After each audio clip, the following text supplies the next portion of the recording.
My wife cheated, and the consequences were devastating, a journey through betrayal and tragedy. The dull thud of dirt hitting the coffin echoed on the gloomy day. I stood there, observing as the minister uttered consoling words for those mourning. My daughter clutched my hand, her husband standing just behind us, offering support with his hand on my shoulder. Beside me stood my son and his girlfriend. At 49 years old, I never expected to be standing graveside, burying my wife. I always believed, deep down, I would be the first to go. I thought that due to my work and the way I had lived my life, I would surely die before my wife, and that when I did, I'd be an old man. Now I felt old ancient. After the funeral, there was the reception. Everyone coming up to me, telling me how sorry they were, how great she was, how wonderful we were, how young she was, everything but what I needed to hear. We'd been married over 20 years, 2 kids, both now off on their own. The youngest, Arno, my daughter, is married and about to have my first grandchild. The oldest, my son, is working in New York City in the financial district. Both are doing well. With all the people at our house, he guess it's my house now. See, I'm having a hard time adjusting to this being single. Everything for the last 20 years has been ours, not mine. Anyway, about 40 people were around, talking and offering their support. I just wanted to be alone. At the moment, feeling quite fed up, I finally slipped out into the backyard and worked my way out the back gate, intending to take a short walk. As I closed the gate, someone drove up the alley and parked their car right next to where I was standing. How was I holding up? It was Marie, my wife's younger sister, the one person in the world I didn't want to see at the moment. It was partially Marie's fault that my loving wife was no longer here. If Marie had kept her interest to herself, Brenda would still be with me. I informed her that I was going for a walk, mentioning that everyone was inside and she had been talked about. I didn't smile, nor did I openly invite her. I just stated the facts as I saw them. I now wanted to be away from here for certain, and I was sure Marie would try to invite herself on my walk. I should have known better, as she just brushed past me and went into the backyard. She had always been all about Marie. That's why, when Marie had taken a sudden interest in Brenda's personal life, I became suspicious. That was out of character for her younger sister in many ways. I sighed, glad to be free of her for the moment. There was a cloud hanging between us and a chasm that, to me, seemed insurmountable. Now family, or no, Marie was persona non grata around me. It's a long story about what happened and how it all mushroomed into the funeral today. Life goes on, just like water in a river, always moving relentlessly onward. Okay, here's my story. This is the account of what unfolded in my life. Brenda and I crossed paths after college at her workplace, an insurance company where I went to renew my house and car policies, and she happened to be my assigned agent. Following our initial meeting, I found myself finding reasons to return, eventually summoning the courage to ask her out. After a few months of dating, we realized our deep love for each other and decided to get married. We had 2 children, and our marriage was full and wonderful up until 2 years ago. I never doubted my decision to marry Brenda. We were like 2 peas in a pod, incredibly compatible. Then, Marie became intrigued by Brenda's life. I believe her intentions were well-meaning, thinking Brenda needed to expand and grow as a person, striving to be better and more loving. You could see in Marie that she had been trying hard to assist Brenda with what she perceived as shortcomings. It all began with Wednesday night outings, expanding to include Fridays. As Vince noted, after a while, Marie started spending more time with Brenda than I did, taking advantage of Brenda's time when I would normally be at home. It soon became all about Marie. When it became a daily routine, I began to withdraw from Brenda. Every time I attempted to spend quality time with my wife, Marie always seemed to be present. When I wanted Brenda to join me or when I planned to take Brenda out for dinner, what was once a communicative and open relationship soon became closed off and non-talkative. I couldn't express my feelings without Brenda becoming upset, accusing me of being harsh and unfair to her younger sister. If all I was going to do was upset my wife by attempting to be with her, then why bother? A few months after the growing girls' night out became a significant part of our lives, I could see that my marriage was in serious trouble. Yet I couldn't talk to my wife about it without her becoming upset and defensive. So I did the worst thing I could have done. I gave up. I spent my time pursuing my interests, and Brenda began doing her own thing. On our rare nights at home together, we felt like 2 strangers living in the same house. Then, one night, or rather, early morning, it all started. The night before, everything went awry. I was at home, working in the garage on a project on a Friday night. While Brenda and Marie were out on their usual Friday night outing, they left the house around 6:30, and I found myself preparing my own dinner, increasingly eating in the garage. So I got dinner ready, took it out there, and listened to my boombox as I worked and ate. I worked until 11 and then went inside. I half expected Brenda to be in bed already, but I was somewhat surprised to find she wasn't even home yet. I noticed the light flashing on the phone, indicating a waiting message. The message mentioned that she was staying at Marie's for the night, due to being out for a while and not being in a condition to drive home. The message also conveyed the intention to see me in the morning. I thought to myself, why bother? I never see you anymore anyway, just move in with your sister and be happy. Yeah, I'll confess, I was angry and envious. I felt a void when Marie developed a particular interest in her sister, and now I couldn't figure out how to reclaim my wife. I longed to be with Brenda, missing our conversations, laughter, and the gentle banter of a couple who knew each other intimately. Recently, it seemed I also missed the playful moments we once shared. After replaying and deleting the voicemail, I overheard men's voices in the background at Marie's house with my wife, and it sounded like a party. When I called, after 9 rings, a man answered and mentioned it was my money, advising me not to waste it. I requested to speak to Brenda, but the man described her as being occupied and suggested calling back around noon the next day. He identified himself as her husband. Despite my insistence to speak to her, he abruptly hung up on me with a dismissive remark. Furious, I redialed multiple times over the next half hour, but nobody picked up. After trying 3 times and growing angrier, I finally had enough, snatching my car keys. I left the house and drove to Marie's, finding nobody home. Then I recalled I had dialed Brenda's cell phone. I had no idea where she was or who she was with. I didn't know if she was there willingly or if she had been abducted. I knew nothing. I drove home, angrier than ever angry and scared. I went in and poured myself a drink. At some point, I concluded that Brenda was doing this willingly, and the police wouldn't intervene for 24 hours. I even considered that Brenda had invited the men. My mind played tricks on me, worsened by drinks. In the morning, I woke with a pounding headache and dry mouth. After a shower and getting dressed, I took some aspirin. In the mirror, I saw a man with a haunted, lost look. After a light breakfast, I waited for either a phone call or Brenda to return. Around 2, she pulled into the driveway, looking great in one of my favorite dresses, slinky and tight-fitting, revealing lots of leg and a bit of chest. Brenda had only worn it on special occasions with me, and even then only if she intended for a late night. She explained that she hadn't come home the previous night, citing an evening with Marie involving a few too many drinks. By the time they reached Marie's place, she was too tired to drive, so she stayed there. Brenda mentioned crashing at her sister's place, sleeping until a little while ago, taking a quick shower, and now being back. Observing my demeanor, she inquired about my apparent upset, asking what was wrong. Mentioning my name, I expressed my concern, mentioning that I had called her cell several times the previous night. After the first call, the person who answered informed me that she was occupied. I identified myself as her husband, but he promptly hung up. Subsequent calls went unanswered. Observing the dress she was wearing, I couldn't help but wonder if she had worn it for someone else. Additionally, I questioned where she had worn it, as when I went to Mary's, neither of them was there, and her place was dark. Brenda took a seat, but unfortunately, she missed the chair as I spoke. She turned, reacting to the news that I had called, and a man had answered her cell phone, turning white in the face. It seemed she miscalculated the distance to the easy chair, landing about a foot or so away. Despite being on the floor, she remained motionless, hands on her face and tears streaming. Unable to bear the situation, I perceived her shame, and it was evident she had done something regrettable. Frustrated, I rose and stormed out to the garage. I locked the door, cranking up the stereo as loud as I could stand it.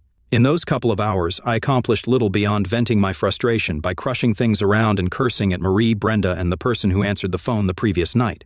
As I cooled off and silenced the stereo, I pondered the unraveling of my marriage, attributing it all to Marie. In my perspective, happiness and love between Brenda and me had thrived before Marie, but she had driven us apart. Now it seemed Brenda sought happiness or satisfaction elsewhere, possibly from another man or worse, multiple men. During my time in the workshop, the realization sank in that I likely lost Brenda for good, heading towards a divorce. Returning to the house, I found myself alone, assuming Brenda sought solace at Mary's. In our bedroom, I was shocked to see Brenda's dresser drawers open and empty. Scanning the closet, I noticed only a few sporadic items hardly worn anymore. She had left me. Given it was a Sabbath, online banking was my only option. I went online, strategizing how to rearrange finances to safeguard myself if Brenda opted for a permanent departure. I was determined not to suffer financially after years of diligently building a substantial savings in the bank account. Subsequently, I reached out to a friend who had experienced divorce, scheduling a meeting to discuss Brenda and me. I also informed our kids about the strange situation between their mom and me, clarifying that she might have moved out.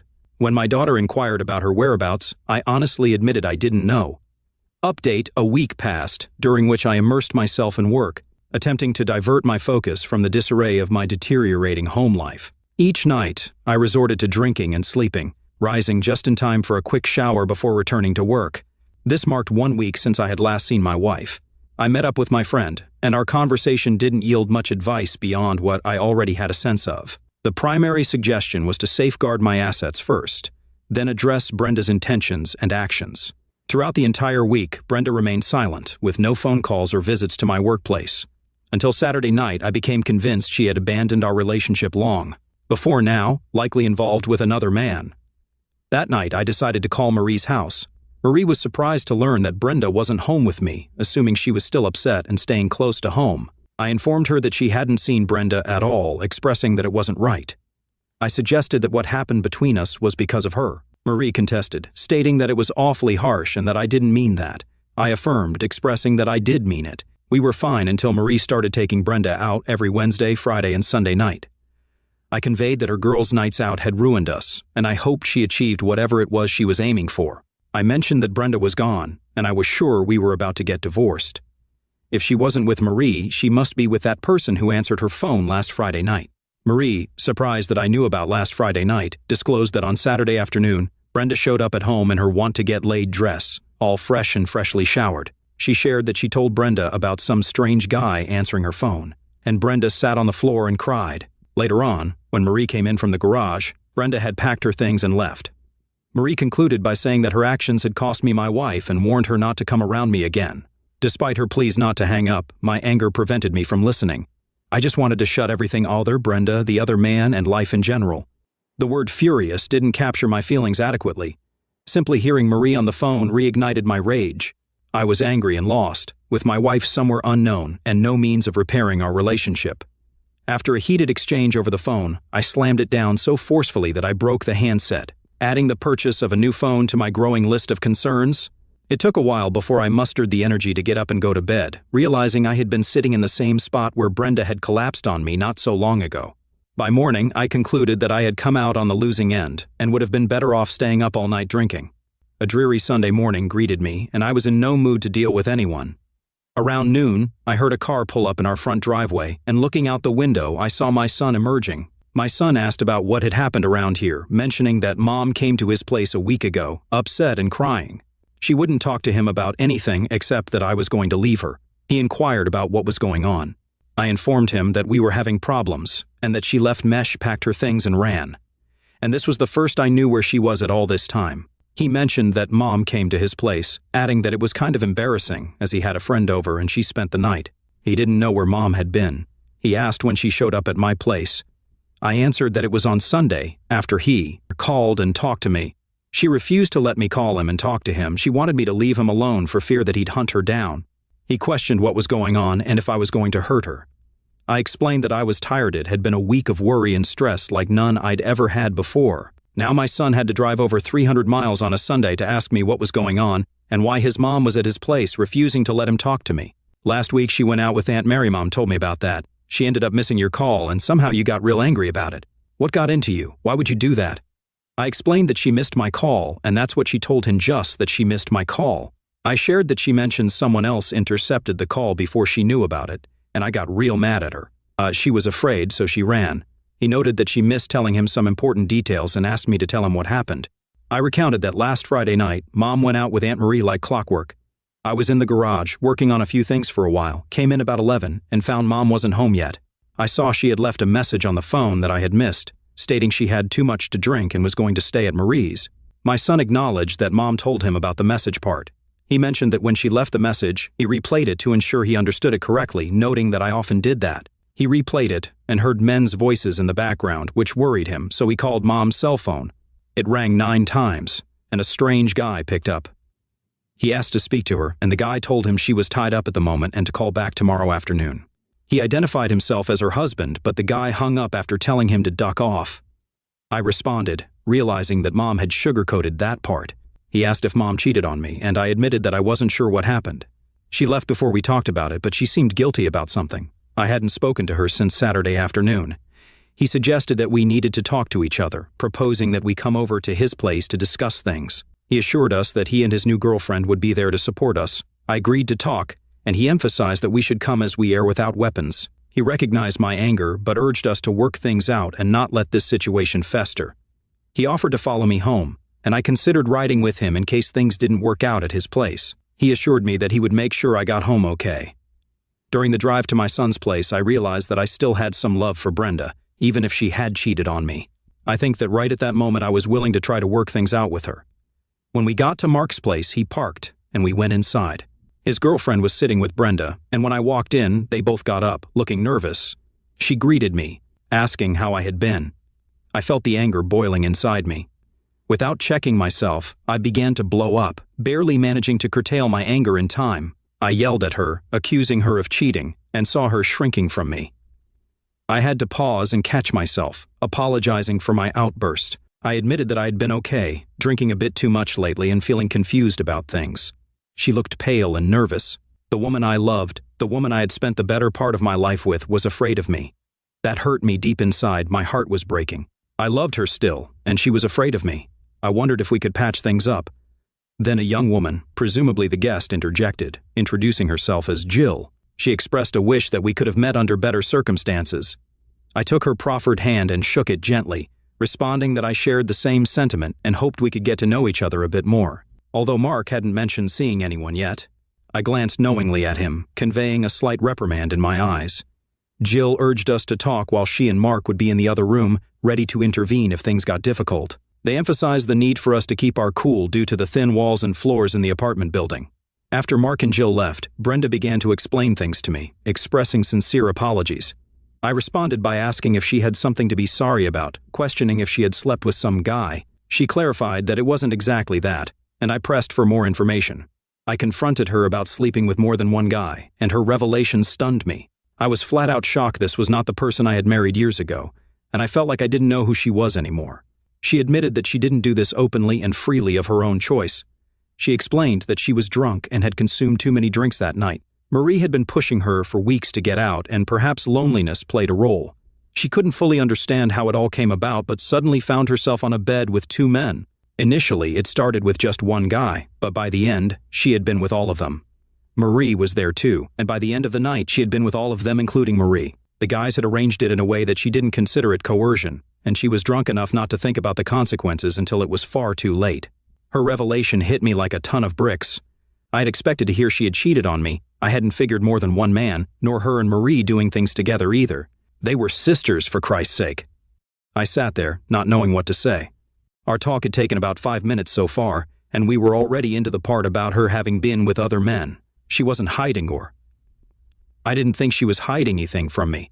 She must have read my mind. She expressed a willingness to tell me whatever I wanted to know, sharing, that she wasn't sure how everything came to be and when she became involved in it. She admitted to not remembering her wedding vows or her husband waiting at home. At one point, she found herself begging for more, and she described herself as a terrible person who didn't deserve me or even to live. Her sobs overtook her ability to speak, and she collapsed. I observed her, feeling unsure about the person in front of me, shocked and stunned. I couldn't find the words to respond. The situation overwhelmed me, and I started to feel ill. Update: I started to throw up. I calmed down and was able to settle my stomach with a glass of water. Wiping my face off, I returned to the kitchen table. Brenda was in tears, crying softly.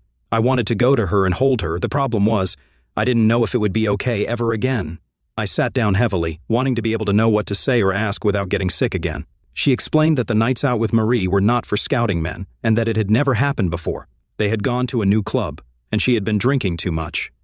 The guys at the club were buying them drinks, dancing with them, and complimenting them, making her feel beautiful and playful. The next thing she knew, she called me and left a message that she was too drunk, and they went to the guy's place. I interjected, expressing my frustration, stating that lately she hadn't been paying attention to me. I pointed out that she and Marie were the reason, as they hadn't been letting me even try. I reminded her that I had tried to get her to go out with me, but she had insisted on being with Marie. I accused her of lying to me, as the message she left mentioned she was at Marie's place. She clarified that at the time, she thought they were going to Marie's place, but the men wanted to take them to their place first for a minute to pick up something. She explained that they didn't think it would be a problem, but ended up getting involved in a regrettable situation. She mentioned that if only she hadn't thought I should have paid more attention to her, she might have been better prepared to fend off what happened. I couldn't contain my frustration, raising my voice as she continued to suggest it was my fault. I pointed out that she had been the one ignoring me, consistently going out with Marie every Wednesday, Friday, and Saturday night. I accused her of pushing me out of her life and taking up Marie's cause. To me, I noticed a change in her eyes as she realized she couldn't blame me entirely for her actions. She admitted that she hadn't realized it was her fault until now and acknowledged that I was right about that part. She recognized that her constant presence with Marie had led to my lack of attention. I questioned if she enjoyed being in such situations, referring to her use of the term Scarlet Woman several times. She denied ever calling me a Scarlet Woman or treating me like one, expressing her hatred for it. I learned that she discovered she liked what she did with those men, citing the tastes, textures, sizes, and combinations as factors that intrigued her. She admitted to enjoying the different and new experiences, and acknowledged that some of them were things she had always wanted to try with me, but couldn't bring herself to ask. She expressed regret for losing herself in the situation, and recognized that she had lost me. She hated that she had engaged in intimate acts with other men, things that should have been reserved for me. I responded with a sense of uncertainty, stating that there might be a chance to move past this difficult time. She seized on this glimmer of hope, expressing a willingness to do anything to be with me and stay married. She promised not to go out anymore unless I was with her, committing to being a stay-at-home wife and doing anything I wanted. I remained skeptical, questioning her sudden willingness to talk and work with me. I raised concerns about her past actions, especially when she was going out with Marie, and questioned whether she would resume such behavior when things cooled off. I emphasized that Marie had driven a wedge between us, taking up the time we used to spend together. I expressed my discontent, stating that I was sorry for her previous actions. I conveyed that I had not fully realized the extent to which she had been ignoring and avoiding me, questioning why she allowed herself to do so. I made it clear that things wouldn't be simple moving forward, highlighting the fact that she had cheated on me and on us.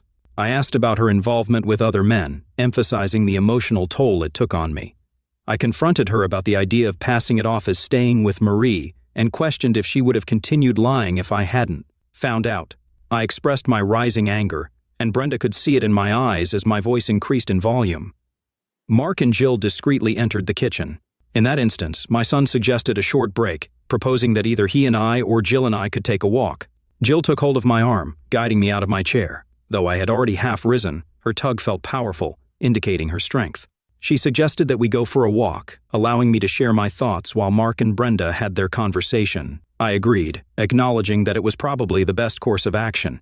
In that moment, my anger had been escalating, and it had reached a point where I might have lost control. The diversion provided by the suggestion to take a walk spared us from a potentially volatile situation, but the unsettling thought of what might have happened lingered in my mind. As we strolled about a block, Jill initiated a conversation with me. She acknowledged my anger, expressing that Brenda and she had discussed Brenda's actions while Mark had fetched me. Jill conveyed that Brenda was genuinely remorseful and sorry for jeopardizing her marriage, plagued by guilt over the entire situation. I listened to her, absorbing the information. Eventually, I responded, emphasizing Brenda's significant mistakes. I articulated my frustration, highlighting how Brenda's sister Marie had taken up much of her time that she had previously spent with me. The revelation of their involvement in a drunken encounter fueled my resentment, and I expressed a deep sense of hatred at that moment, unsure whether I would ever overcome it. Jill shared a personal anecdote about her parents, revealing that they had faced a similar situation a few years ago when her mom went out with friends and ended up getting involved with someone. Her initial concern for her dad's reaction shifted to relief when they managed to work things out, although she clarified that it didn't necessarily mean they stayed married. Acknowledging the complexity of Brenda's actions, Jill emphasized that Brenda's mistake was significant and had occurred on multiple levels. Despite this, Jill believed that Brenda still loved me. She reassured me that, despite appearances, Brenda hadn't cast me aside. According to Jill, Brenda had made a grave error, finding herself in a situation that spiraled out of control too quickly. Jill attributed such situations to the influence of drinks and medications, leading to lowered inhibitions, peer pressure, and unintended consequences. Walking and talking with Jill, I expressed my perspective on the situation, mentioning that Brenda had strayed while I remained faithful. I also pointed out the impact of Brenda's sister Marie frequently coming over and taking her away from me. As we continued our conversation, I noticed my anger subsiding, thanks in part to Jill's soft and soothing way of talking. Reflecting on the uncertain future of my relationship with Brenda, I admitted to feeling messed up inside. Despite attempting to sound cheerful, I couldn't shake the emotional turmoil. I acknowledged that part of my struggle involved understanding how Brenda found herself in such a situation. Suppressing my anger, I tried to maintain composure, recognizing the need to rise above any potential righteous indignation. Jill encouraged me to ask any questions I had. Though I attempted to lift my mood, the emotional toll persisted. Jill inquired about the state of our relationship before Marie's frequent visits. I shared that, despite the natural fading of the initial magic in our 20-year marriage, I believed things were fine, perhaps even better than many couples with the time we spent together. In our conversation, Jill asked if I used to take Brenda out frequently. I admitted that perhaps I had taken her for granted and that Marie played a significant role in driving a wedge between us. I explained that whenever I attempted to spend time with Brenda, Marie interfered, either causing Brenda to refuse or getting upset for taking her away from her sister. I expressed my frustration with Marie, referring to her as the bish at the moment. Jill probed deeper, asking about the romantic aspects of our relationship. I confessed that, given our long history together, I assumed the effort to maintain the relationship was a thing of the past. Jill emphasized the importance of romance, distinguishing it from mere physical relationships. I acknowledged the oversight and recognized the need to express my feelings more, regretting not putting in more effort to make Brenda feel cherished. As Jill continued to guide me through self-reflection, she emphasized the significance of small gestures in nurturing a relationship. I admitted that I should have worked harder to convey my thoughts and feelings to Brenda, realizing that being more romantic might have made a difference. Jill's efforts to make me think clearly were evident, though I acknowledged that Brenda's time with Marie had already taken away the opportunity for equal time together. Jill pointed out that some of the biggest fights in our marriage revolved around Brenda and Marie's girls' nights out, emphasizing that Brenda seemed more focused on her sister than on our relationship. She suggested that our drift apart was noticeable, and while acknowledging Brenda's wrongdoing, she also hinted that better communication and understanding might have prevented the situation. I expressed frustration, wondering if Jill was taking Brenda's side, but she assured me that it wasn't about blame. Jill acknowledged that Brenda needed something she wasn't getting from me, and if we had addressed those issues earlier, it might have averted the crisis. I defended my efforts, stating that I never considered cheating, despite my frustrations with Brenda's time spent with Marie. Jill urged me to talk to Brenda directly, advising a calm and direct approach. She reminded me that Mark thought highly of me and emphasized that divorce might not be the solution. Encouraging open communication, Jill suggested that resolving our issues through conversation could rekindle our love and help us move past the recent challenges. Update: I wish I could exude the confidence Jill showed. She seemed knowledgeable, possibly having learned from her parents' past troubles. Back at Mark's, Brenda was composed, waiting for our conversation. I confronted Brenda about the state of our relationship, expressing uncertainty about where we stood. Brenda admitted she wanted to be with me, but acknowledged the uncertainty of my acceptance after her betrayal. She apologized sincerely, emphasizing that apologies couldn't undo what happened and that we needed to face and address the issue. In response, I conveyed my struggle not only with the act of cheating but also with the circumstances involving multiple individuals. I pointed out the hurtful aspect of involving her sister and expressed the pain of trying to win her back while she was unresponsive, only for her to seek a chance after being with others. Brenda regretted her actions, claimed it was never her intention to cheat, and attributed the situation to the influence of drinks. I questioned whether there was still room for me in her life, expressing concerns about the impact of her choices on our relationship. The conversation left us both grappling with the complexities of trust, forgiveness, and the potential for rebuilding our connection. Brenda pleaded with me not to say certain things, expressing her love for me and acknowledging her severe mistake. She admitted the impossibility of undoing that terrible night, expressing her hope for forgiveness and trust in the future. Brenda proposed a trial separation, recognizing our uncertainties about the way forward. As she spoke, a tear welled up in Brenda's eye, indicating her preparedness for my potential decision. I felt torn between conflicting emotions, a sense of satisfaction in seeing her pain mixed with a deep love and desire not to lose her. Brenda, however, expressed understanding if I chose to pursue a divorce, recognizing her lack of excuses and the inability of her words to prevent my departure.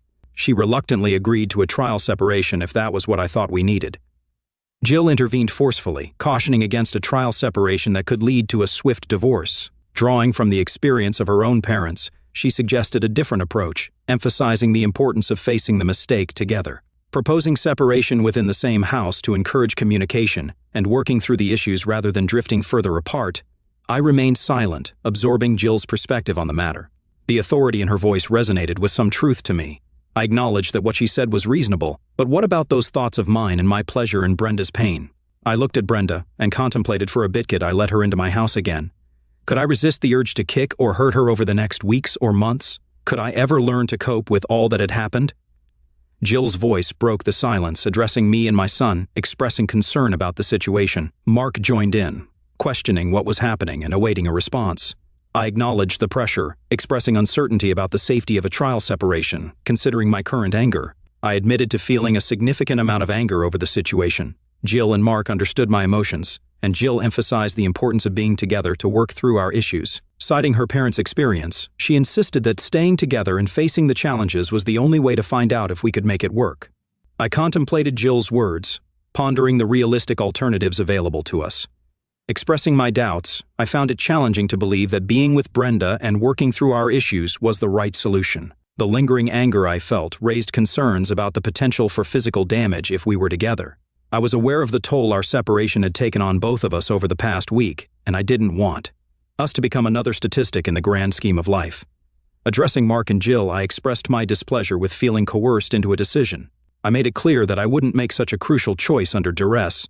Instead, I requested Mark to take me to a motel for the time being, promising to communicate my decision the next morning after having some time to reflect on the situation. Update: when I returned the next morning in a cab, Brenda appeared to be still sitting in the same place, and Mark and Jill had noticeably more somber expressions on their faces than they had yesterday. It was evident that none of them had slept at all. I knew I had to give them my answer. I suggested to Brenda that she should return home, assuring her that I would make an effort not to damage her physically. However, I acknowledged the likelihood of occasional outbursts of anger, emphasizing the need to be together to address our issues. I proposed a temporary arrangement where we would stay in separate bedrooms, physically apart, yet attempting to work through our challenges. I made it clear that I couldn't guarantee anything beyond that. Brenda sat there, tears running down her face. I could see she was happy about it, yet apprehensive too. She was thinking, what if I got violent or something? I could see it in her eyes. I probably had the same look in mine too. Trust goes a long way to dispelling that look, and the trust in our marriage was now long gone. It was going to be a long, hard road for a while. Brenda suggested counseling, a topic that had crossed my mind earlier when her nights out with Marie had already strained our relationship. I acknowledged the need for counseling, both individually and together, and agreed to initiate the process the next day. Brenda, in response, left the kitchen briefly and returned with suitcases in hand. My son, Mark, asked if we could go home, and I mentioned that my car was in a local parking garage. Mark volunteered to retrieve it, and Jill offered to drive. In the midst of this, Mark dropped a surprising bombshell. He had proposed to Jill last Saturday night, and she had accepted. I expressed my acceptance of Jill into the family and wished them happiness together, regardless of what happened between Brenda and me. We left together. It was a quiet, intense trip home, though each of us was in deep thought. That whole next week went the same way tension kept building and building. Our first appointment together with the counselor was the following week, and I wasn't sure we'd make it. We did, but just barely. We made that first appointment and the following ones, until one day the counselor cut us loose on our own. We had spent the last 8 months going once a week together. Separate individual visits were interspersed between those. We worked it out, and while it was not easy, we managed to get around the whole nightmare in the end. One day, Brenda came home from the doctor, appearing troubled. I sensed that something serious was amiss, but she hesitated to disclose the news. Eventually, she took a solitary walk, and when she got back, she informed me in the living room, "Jeff, I have some bad news about me." I asked what, knowing that she'd never cheat on me again. I also understood that she'd been bothered by something for quite some time now. Brenda had always been one that didn't like to talk about her issues with anyone, even doctors. She broke down, crying, expressing, "I am sick, Jeff. Real sick. They said that I have cancer." I learned that it started in her ovaries and had spread, and unfortunately they didn't catch it in time. As she left the statement unfinished, she conveyed, "They don't think." I was numb for the second time in my life. I questioned what she meant. Brenda reassured me that we would fight, that this cancer could be beaten, there were treatments, and we would win this battle together. I shared my thoughts with her, mentioning that each thing I said seemed to bring more tears from Brenda. As time passed, I began to wonder if she was going to fight at all. She conveyed, "It's beyond fixing, Jeff." This appointment today was with a specialist that my doctor wanted me to see. He ran a few tests and made me wait for the results. He was about to cry when he told me the news. Brenda revealed that the cancer had spread to her lymph glands and liver, along with other parts of her body. There was concern it might have reached her head, and the mention of the MRI was distressing. Tearfully, she expressed, "Oh God, I don't want to die, Jeff. I don't. I love you." Regretfully, she admitted, "I wasted all that time with Marie and caused our troubles when I should have gone in to see the doctor way back then. It's my fault. I ignored some of the symptoms. It spread. I wanted to be there for Marie since I thought she needed me. It's too late now. I only have a few months. I am so sorry, Jeff." I expressed. Brenda, I'm the one that's sorry. What can I do for you? What can we do? She replied, just hold me, Jeff. Love me and hold me.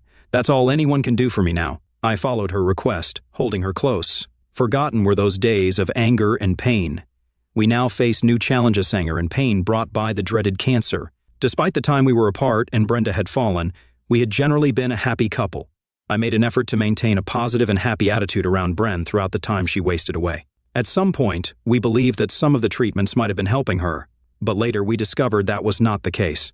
She outlasted the doctor's original estimate by a few months. Fortunately, she had her children and me by her side when she passed away. This is why I have issues with Marie. I question if I am being unfair, if I should forgive and forget. However, I find it difficult because Marie led my wife into a net of pain and suffering, causing us to lose precious time together, almost tearing us apart. Nearly a whole year was destroyed, a year that could have been spent loving each other, not struggling to overcome Brenda's one-night mistake. Additionally, there's the lingering question of whether that cancer could have been detected earlier. I don't know. I'll always wonder, though. To our amazing Cheating Tales Lab family, welcome and thank you for joining us. Your support means the world. Quick question. Where are you listening from today? Which city? Which country? Drop it below. Now, let's dive into today's story. The autumn sun cast long shadows through the bay windows of Howard Graves' home office as he reviewed the quarterly reports from his investment firm. The markets had been volatile, but his company had outperformed expectations yet again. His fingers drummed absently against the mahogany desk, a wedding gift from his wife Stacy 13 years ago. The doorbell's chime broke his concentration. Howard glanced at his watch. 6:45 p.m. He wasn't expecting anyone, and Stacy was upstairs getting ready for their weekly date night. The kids were at their after-school activities, the twins at baseball practice and Sarah at her piano lesson. Rising from his desk, Howard straightened his charcoal suit jacket. At 45, he maintained the same disciplined physique that had earned him a wrestling scholarship to Yale. The morning runs and evening workouts weren't just about health, they were about control, about maintaining the edge that had helped him build his firm from nothing. The doorbell rang again, more insistent this time. Coming, Howard called out, his deep voice echoing through the foyer.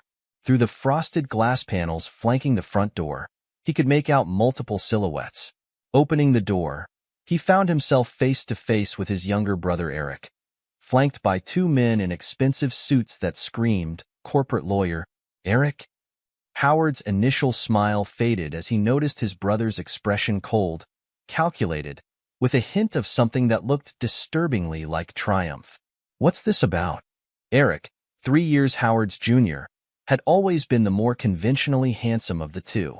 Where Howard was solid and strong, Eric was lean and sharp, with the kind of looks that opened doors in the finance world. But right now, those good looks were twisted into something ugly. "Hello, brother."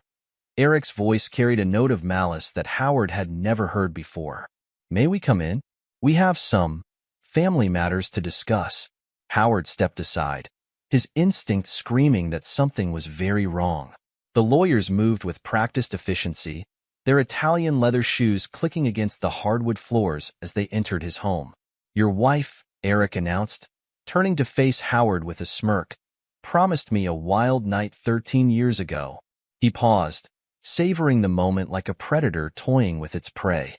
"And she delivered. Multiple times over the years, actually." The words hung in the air like poison gas. Howard's mind refused to process them for a moment, but Eric wasn't finished. "You see, big brother, while you were building your perfect little life, playing house with my leftovers, I was fucking your wife. And not just once or twice, we've been at it for years. Since before you even married her." One of the lawyers stepped forward, extending a thick manila envelope. "Mr. Graves, these documents require your immediate attention." Howard took the envelope, his movements mechanical. Inside, he found a DNA report. His eyes scanned the document, each word a hammer blow to his world. Probability of paternity, combined paternity index, prior probability. The conclusions were highlighted in yellow. For Jason Graves, age 13, alleged father Eric Graves, probability of paternity, 99.99%. For James Graves, age 13, alleged father Eric Graves, probability of paternity, 99.99%. For Sarah Graves, age 10, alleged father Eric Graves, probability of paternity, 99.99%. No, Howard whispered, then louder, no. This is impossible. Oh, it's very possible. A familiar voice called from the top of the stairs. Howard turned to see Stacy standing there in her silk robe, her blonde hair falling perfectly around her shoulders. She'd always known how to make an entrance. He's right, Howard, she continued, descending the stairs with deliberate steps. Her voice carried no trace of remorse, only a cold satisfaction. I've been lying for years. The kids, the marriage, all of it one big, beautiful lie. She reached the bottom of the stairs and walked over to Eric, sliding her arm through his with practiced familiarity. I only married you for your money, Howard. Eric's always been better. In every way that matters. She smiled, a predatory thing that transformed her beautiful face into something cruel. Bigger bank account, bigger ambitions, and well, bigger in other ways too. Howard's hands clenched into fists, his knuckles white. Get out, he growled, his voice low and dangerous. Both of you, get out of my house. The second lawyer cleared his throat. About that, Mr. Graves. He produced another envelope. This is an eviction notice. The house, being in both your and Mrs. Graves' names due to marriage laws, is being contested. Additionally, my clients have filed motions to freeze your assets pending investigation of alleged financial misconduct. Howard's mind raced. The house he remembered now. 3 years ago, Stacy had convinced him to put it in both their names. For tax purposes, she'd said, and because it shows how much you trust me. You can't do this, Howard said, his voice steady despite the rage building inside him. We already have, Eric gloated. You see, brother, while you were playing family man, Stacy and I were planning. Every trust fund you set up for the kids, every document where you claimed paternity, every financial decision you made thinking you were protecting your family, we documented all of it. Stacy moved to the living room, picking up a framed family photo from the mantel. You should see your face right now, Howard. Did you really think someone like me would be satisfied with someone like you? Eric and I have been laughing about it for years, how you never questioned why the kids look so much like him, how you never noticed our business lunches, how blind you were to everything. Get out of our house, loser, she smirked, dropping the photo. The frame shattered on the hardwood floor, spiderweb cracks spreading across the glass like the fractures in Howard's world. Mr. Graves, the first lawyer spoke again. We'll need your preliminary response to these filings within 48 hours. Mrs. Graves will be seeking full custody of the children, substantial alimony, and compensation for 13 years of fraudulent paternity claims. Howard stood perfectly still, his mind already shifting from shock to calculation. Years of business negotiations had taught him to think clearly even in crisis. You've made one crucial mistake, he said quietly. Eric laughed. Oh, and what's that, big brother? You thought you could break me. Howard's voice was ice cold. You thought 13 years of lies would shatter me. But you forgot something important about me, little brother. I don't break. I don't bend. And I never, ever lose. Big words from a man who's about to lose everything, Stacy sneered. The kids aren't yours, the house isn't yours, and soon, half your company won't be yours either. Howard's phone buzzed a text from the Twins' baseball coach. Practice ending early due to rain. They'd be home in 20 minutes. The children will be home soon, Howard announced, his tone businesslike. I suggest you all leave before they arrive. We wouldn't want them to see their mother and biological father for what they really are. Not yet, anyway. Are you threatening us?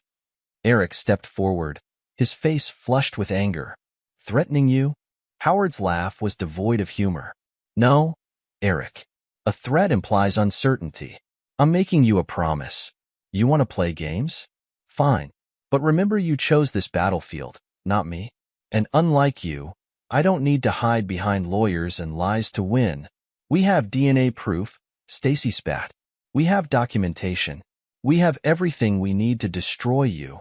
What you have, Howard replied calmly, is an impressive collection of evidence proving you've committed multiple felonies. But please, continue explaining your master plan. I'm sure the prosecutors will find it fascinating. For the first time, a flicker of uncertainty crossed Eric's face. but he covered it quickly with another sneer. Come on, Stacy. Let's leave Howard to pack his things. He'll be needing a much smaller place soon. As they moved toward the door, Howard called out, Eric? His brother turned. Remember when we were kids, and you stole my baseball card collection? Remember what happened after that?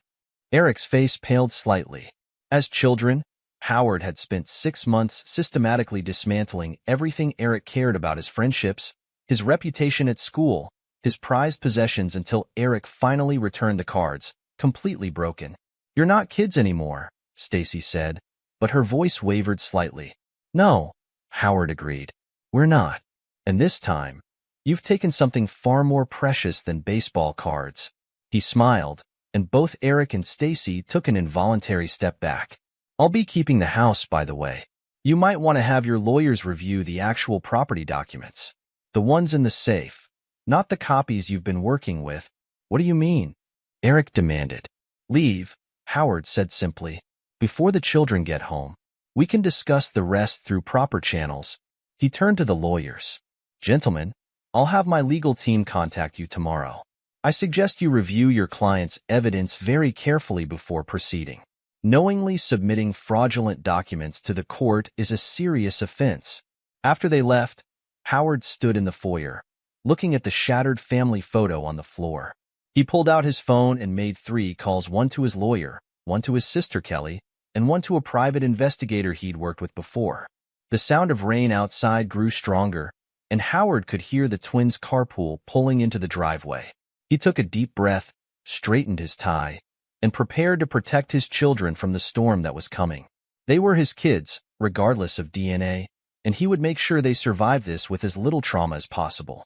As he opened the door to greet Jason and James, Howard allowed himself a small, grim smile. Eric and Stacy thought they'd won with their dramatic reveal, but they'd forgotten the most important lesson Howard had learned in business. The person who throws the first punch rarely wins the fight. The real battle was just beginning. The key card clicked as Howard entered his temporary residence at the Madison Apartments. The 1-bedroom unit was a far cry from his 5-bedroom colonial, but it served its purpose. He'd chosen it specifically for its proximity to both his office and the children's schools. Setting his briefcase on the modest dining table, Howard loosened his tie and pulled out his phone. 3 weeks had passed since Eric and Stacy's dramatic revelation, and he'd spent every moment since then methodically preparing his counterattack. Marcus? It's Howard Graves. Remember that favor you owe me from the Peterson audit? He paused, listening to the forensic accountant's response. I need your expertise. Off the books. Marcus Finley's gravelly voice came through the speaker. The Peterson case saved my career, Howard. Name the time and place. Tomorrow, 7 a.m. The Capitol Grill. Private booth. Howard's tone left no room for negotiation. Bring your best equipment. We're going hunting. The next morning, Marcus arrived carrying a sleek laptop bag and the world-weary expression of someone who'd seen too many financial crimes to be shocked anymore. At 60, with steel gray hair and reading glasses perpetually perched on his nose, he looked more like a kindly grandfather than one of the most feared forensic accountants in the business. So, Marcus said after their coffee arrived, tell me what we're looking for. Howard slid a USB drive across the table. Everything. Bank records, property transfers, communication patterns. My wife and brother have been playing a long game. I need to know how long and how deep it goes. Marcus plugged in the drive, his fingers flying across the keyboard. Your wife, Stacy. She had access to your home office? Yes. And my phone, computer, everything. Howard's jaw tightened. I trusted her completely. That's usually how it starts, Marcus muttered, his eyes scanning data streams. Then he stopped, frowning. Howard, look at this. The screen showed a pattern of recordings, hundreds of them, all carefully labeled and dated. She's been recording your business calls, Marcus explained. High-quality audio files stored on a secure cloud server. And look at the access logs. They're being downloaded regularly from an IP address registered to Eric's brokerage firm. Howard finished, his voice cold. Over the next 2 hours, they uncovered the extent of the surveillance. Stacy hadn't just been recording calls. She'd photographed documents, copied emails, and maintained detailed notes about Howard's business strategies and client meetings. This isn't just about the affair or the kids, Marcus concluded, pushing back from his laptop. They've been using your business intelligence for insider trading. Eric's trading patterns match perfectly with your firm's major moves. Every time you made a significant investment decision, he was one step ahead, Howard nodded. Give me everything. Every trade, every recording, every document access. Marcus hesitated. Howard, this is bigger than forensic accounting. You need someone who can dig deeper into their personal lives. Someone who can... Already on it. Howard pulled out his phone and dialed another number. Alberto? It's time. Alberto Barrera had been a homicide detective before moving into private investigation. He'd helped Howard vet potential business partners over the years, and his reputation for discretion was legendary. They met that afternoon in a small coffee shop in Georgetown. Your brother's done this before, Alberto announced without preamble, sliding a thick folder across the table. 2 other families, similar pattern. Married women, wealthy husbands, kids involved. He and the wives would plan it for years, gathering evidence, setting up the perfect trap. Howard opened the folder, studying the photographs and reports. Why didn't they press charges? Pride. Shame. And Eric was careful he made sure the husbands had something to lose if everything came to light. One guy had been skimming corporate accounts. Another had an illegal offshore betting operation. Alberto leaned forward. But you? Your records are clean. That's probably why they needed so much time to set this up. Get me everything on the other families, Howard instructed. And I mean everything. School records for the kids, medical histories, financial statements. If Eric so much as jaywalked near their homes, I want to know about it. As Alberto left, Howard's phone buzzed. A text from his sister Kelly. The kids miss you. Sarah asked about you at piano practice today. His fingers hovered over the phone. The hardest part of all this was maintaining distance from the children while he built his case. But he couldn't risk Stacy using their interactions against him in court. Instead of responding, he made another call. Renee? I need your expertise. Renee Foster had been Howard's head of cybersecurity for 5 years. She arrived at his apartment that evening, her dark hair pulled back in a severe bun, carrying a laptop that could probably hack the Pentagon. I ran deep scans on both their email histories, she reported, setting up her equipment. It goes back 15 years, Howard. They started planning this before you even met Stacy. Show me. The emails were damning. Eric and Stacy had met at a finance conference in Chicago. They'd started their affair immediately, but it wasn't just about sex. They'd strategized, planned, documented everything. Look at this email from 15 years ago. Renee pointed to the screen. Target acquired. He's perfect rich, trusting, and too focused on work to notice anything suspicious. That's from Stacy to Eric, 3 days after she met you. Howard's expression remained neutral, but his hands clenched under the table. The twins' conception wasn't an accident either, Renee continued, pulling up more emails. They planned it specifically to ensure maximum emotional impact. They knew having Eric's children would give them leverage over both your emotions and your finances. The children's sports activities, Howard mused. They used those as cover for their meetings? Renee nodded, typing rapidly. Encrypted messages hidden in routine emails about baseball practice and piano lessons. They were careful, but they got sloppy toward the end. Started using their phones for direct communication. I've recovered some deleted texts. She pulled up a series of messages that made Howard's blood boil. Eric. He actually thinks they're his kids. What a fool. Stacy. Playing happy family with him makes me sick. But it'll be worth it when we take everything. Eric. Just a few more months. Then we destroy him completely. There's more, Renee said quietly. They've been using the children's trust funds as collateral for loans. High-risk investments in Eric's name. If those investments had failed, the kids would have lost everything, Howard finished. Forward all of this to Franklin Novak. My lawyer needs to see it immediately. The next morning, Howard met with Franklin in his office. The attorney had aged well over 30 years of practice, his silver hair and Brooks Brothers suits projecting an image of trustworthy authority. This is unprecedented, Franklin said, reviewing the evidence. The insider trading alone is enough for federal charges. But when you add the fraud, the embezzlement through falsified invoices that Renee uncovered, Howard, they're looking at serious prison time. Good, Howard replied. But I want this done right. No mistakes, no loopholes, no chance for them to slip away. Franklin nodded, making notes. We'll need to coordinate with the SEC for the insider trading charges. The FBI will want to look at the fraud aspects. And the district attorney's office will be very interested in the pattern of behavior with those other families. How long to build an airtight case? A month, maybe 2. We need to be thorough. They'll fight back hard when they realize what's coming. Franklin looked up from his notes. What about the children? Howard's face softened slightly. They stay protected. Whatever happens, their trust funds remain untouched. I want them taken care of, regardless of DNA.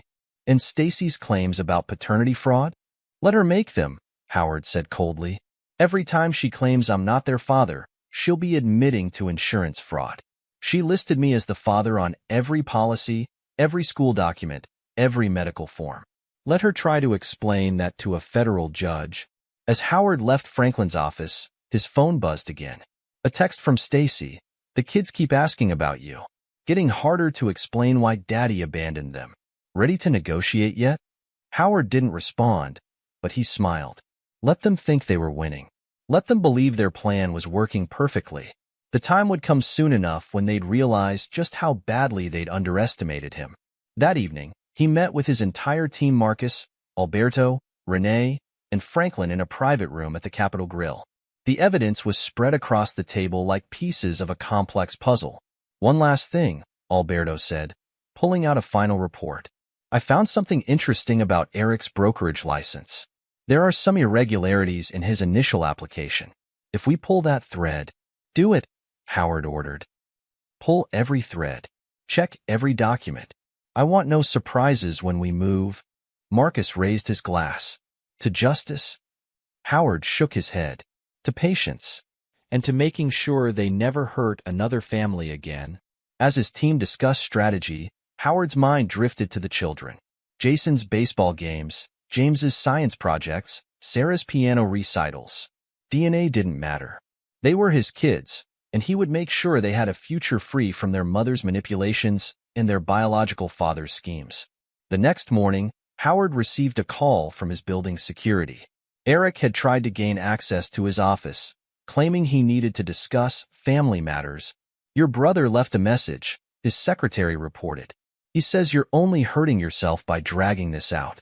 He and Stacy are willing to be generous if you cooperate. Howard's response was simple. Tell him my lawyers will be in touch. Let them think he was beaten. Let them believe their plan was flawless.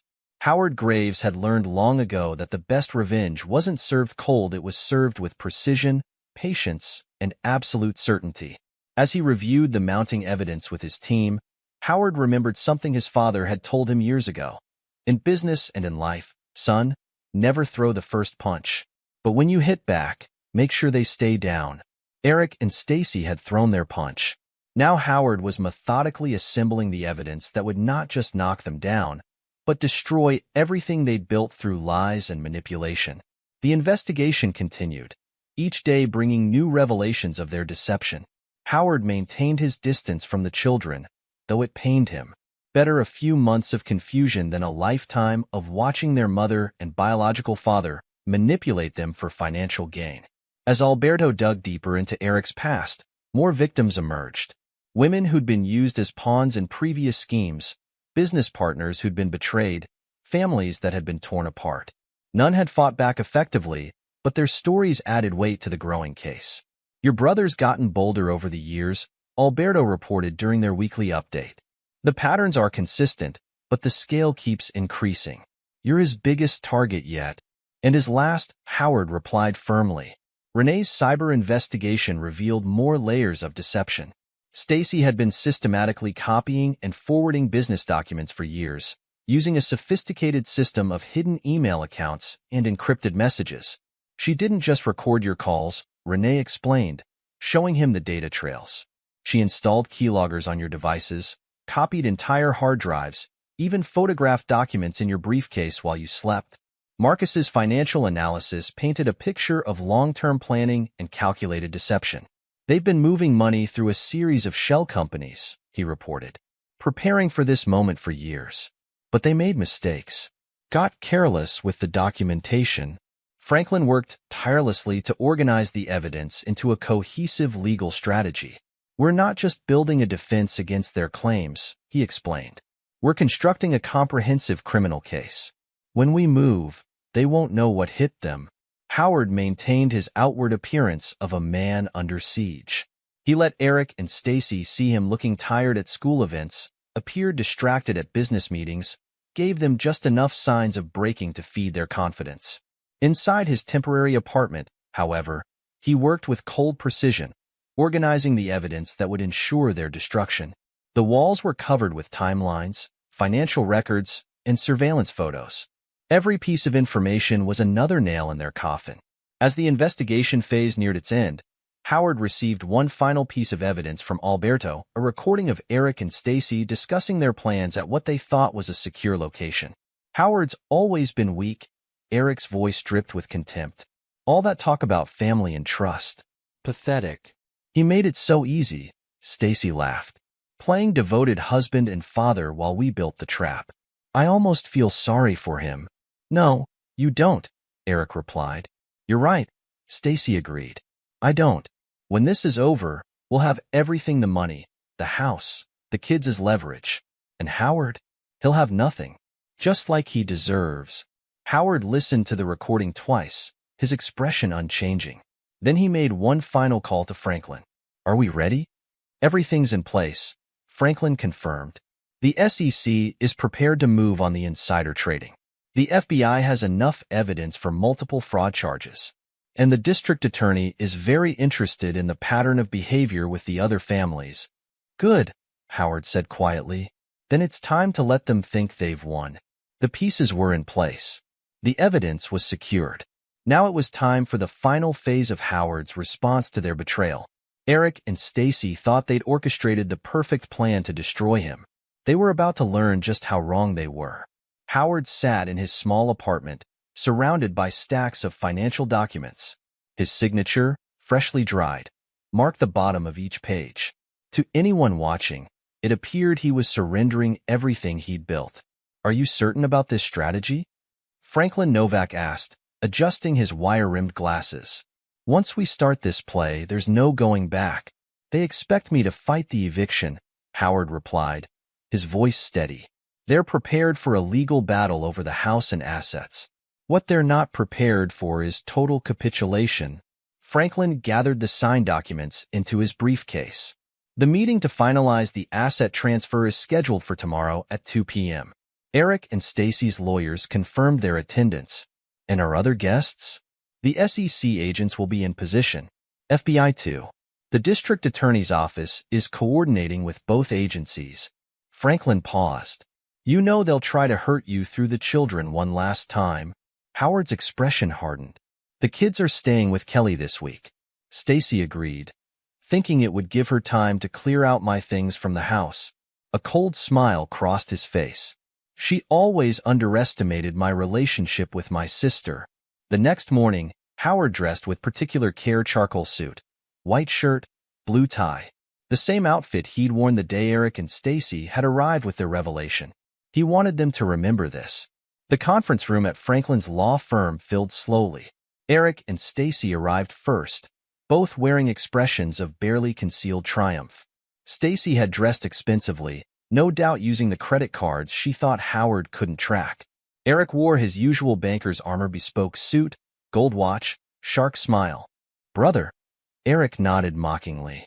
Ready to sign everything away? Howard didn't respond, taking his seat silently.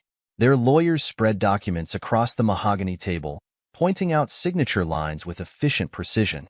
Before we begin, Franklin announced, there are some additional parties who need to be present for this transaction. The conference room door opened. 3 men and a woman entered, their expressions professionally neutral. What is this? Stacy demanded. Allow me to introduce Special Agent Carter from the SEC, Franklin said calmly.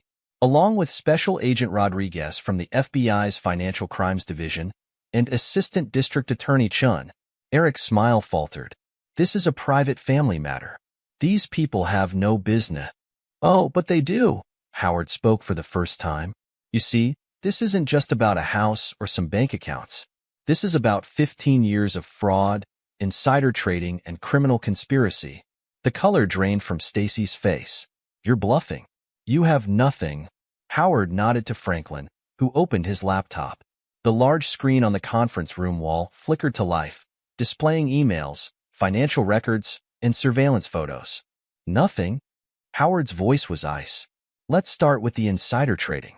Every major trade you made, Eric, perfectly timed with information Stacy stole from my office. Hundreds of recorded calls, thousands of photographed documents. You can't prove, Eric began. Then there's the insurance fraud, Howard continued as if Eric hadn't spoken. Every medical form, every school document, every insurance policy where Stacy listed me as the father while knowing I wasn't. That's federal fraud, by the way. For each document, Stacy's lawyer leaned over to whisper urgently in her ear. She shoved him away. The embezzlement through falsified invoices was clever, Howard acknowledged. Having shell companies bill my firm for non-existent services, then routing the money through offshore accounts. But you got sloppy with the paperwork. Eric stood abruptly. This meeting is over. We're leaving. Sit down, Mr. Graves, Special Agent Rodriguez said quietly. The only place you're going is our field office. You planned this, Stacy hissed at Howard. All of it. The quiet surrender. Signing over the assets, it was a trap. Like the trap you and Eric planned for 15 years? Howard's voice remained calm. The one where you married me for my money, had my brother's children, and documented everything so you could destroy me? The evidence continued to scroll across the screen. Bank statements showing money laundering, encrypted messages planning the deception, DNA tests proving the calculated nature of the children's conception. But the most damning evidence, Howard concluded, comes from your other victims. Eric's head snapped up. What other victims? The screen showed photographs of other families, other homes, other lives destroyed. You've done this before, brother. But your previous targets were too ashamed to fight back, too worried about their reputations. I'm not. Special Agent Carter stepped forward. Mr. Graves, Eric Graves, you're under arrest for multiple counts of securities fraud, insider trading, and conspiracy to commit fraud. Mrs. Graves, you're under arrest for wire fraud, insurance fraud, and embezzlement. You can't do this, Stacy screamed as handcuffs clicked around her wrists. Those are my children. You can't take my children. They were never just bargaining chips, Howard said quietly. They're children who deserve better than parents who saw them as weapons in a financial scheme. As Eric and Stacy were led away, Howard remained seated, watching them go. Franklin dismissed their shocked lawyers, who practically ran from the room. The press will have this within the hour, Franklin warned. Good. Howard stood, straightening his tie. Let everyone see what they really are. The next few weeks passed in a blur of headlines and legal proceedings. Brothers' betrayal leads to major financial crimes bust splashed across every financial paper. Eric's previous victims came forward, emboldened by Howard's stand. The evidence was overwhelming. The hardest part was explaining everything to the children. Howard arranged for family counseling with a child psychologist who specialized in parental betrayal cases. The initial sessions were brutal. So you're not really our dad? Jason had asked, his 13-year-old face struggling to remain stoic. Biology doesn't make a father, Howard replied firmly. Love does. And I have loved you, all of you, since the day you were born. That will never change. The twins processed the news differently. James threw himself into his science projects, while Jason quit baseball, unable to face the memories of how his mother and biological father had used the sport to cover their meetings. Sarah, at 10, simply asked if she could still call Howard Daddy. His heart broke and mended in the same moment. Kelly proved invaluable during this time. The children stayed with her while Howard dealt with the legal aftermath, providing them stability and a safe space to process their emotions. They're strong kids, Kelly assured him over coffee one morning. They get that from you, not their biology. The federal trials moved quickly, the evidence too overwhelming for any real defense. Eric's lawyer attempted to paint him as a victim of Stacy's manipulation, while her lawyer tried the opposite approach. Neither strategy worked. Howard attended each day of the trials, sitting silently in the back of the courtroom. He wanted them to see him, to know he was watching their downfall. Both Eric and Stacy attempted to contact him through their lawyers, offering deals and threatening to reveal embarrassing personal details. "Let them," Howard told Franklin. "I have nothing to hide. They're the ones who built their lives on lies." The convictions, when they came, were comprehensive. Eric lost everything: his freedom, his brokerage license, his reputation. The judge was particularly harsh, noting the pattern of destruction across multiple families. Stacy, facing 15 years in federal prison, finally showed emotion during her sentencing. "Please," she begged the judge. "My children need their mother." "You should have thought about that," the judge replied coldly, "before you used them as pawns in your scheme." 5 years passed. Howard rebuilt his life, focusing on his children and his business. The house that Eric and Stacy had tried to steal became a home again, filled with new memories that slowly buried the painful ones. The children, supported by therapy and Howard's unwavering love, began to heal.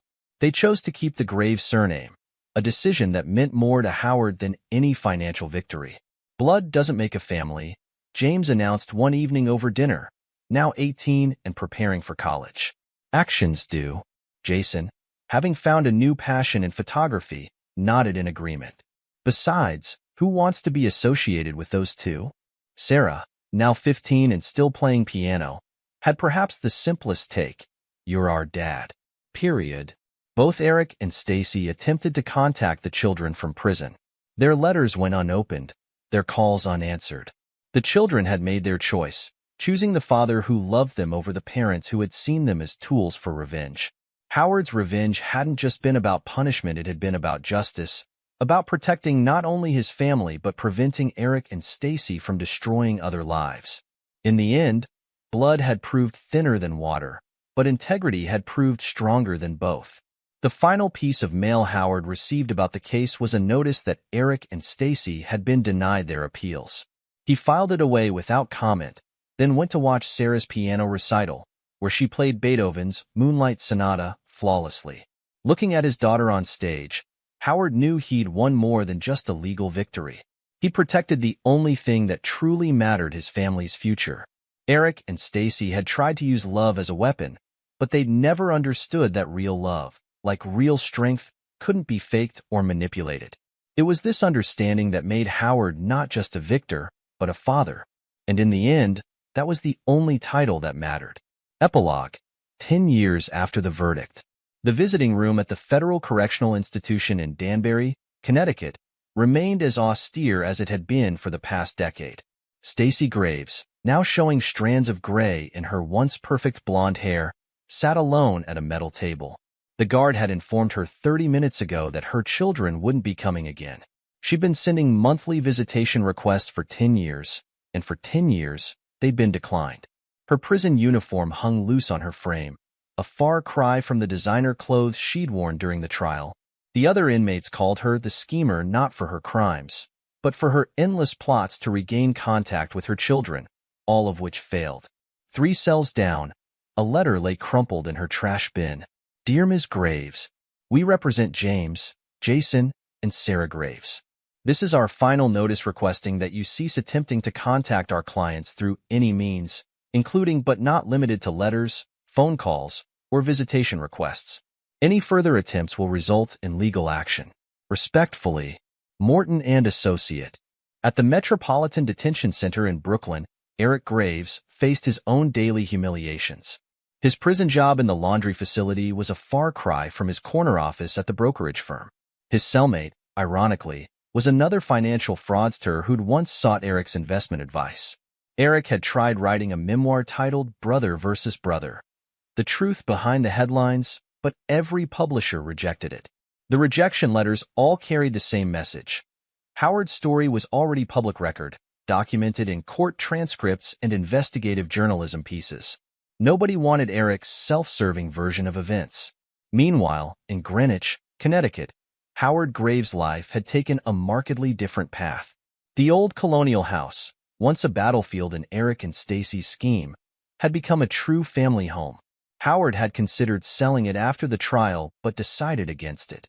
Instead, he'd renovated it completely, erasing the physical remnants of betrayal while preserving the good memories his children had grown up with. On this particular Sunday evening, the house was alive with celebration. Sarah, now 20, was home from Juilliard for the weekend, preparing for her first major piano recital at Carnegie Hall. The twins, at 23, had both graduated college, James with a degree in biomedical engineering from MIT, and Jason with a degree in investigative journalism from Columbia. "Dad," Sarah called from the kitchen, where she was helping prepare dinner.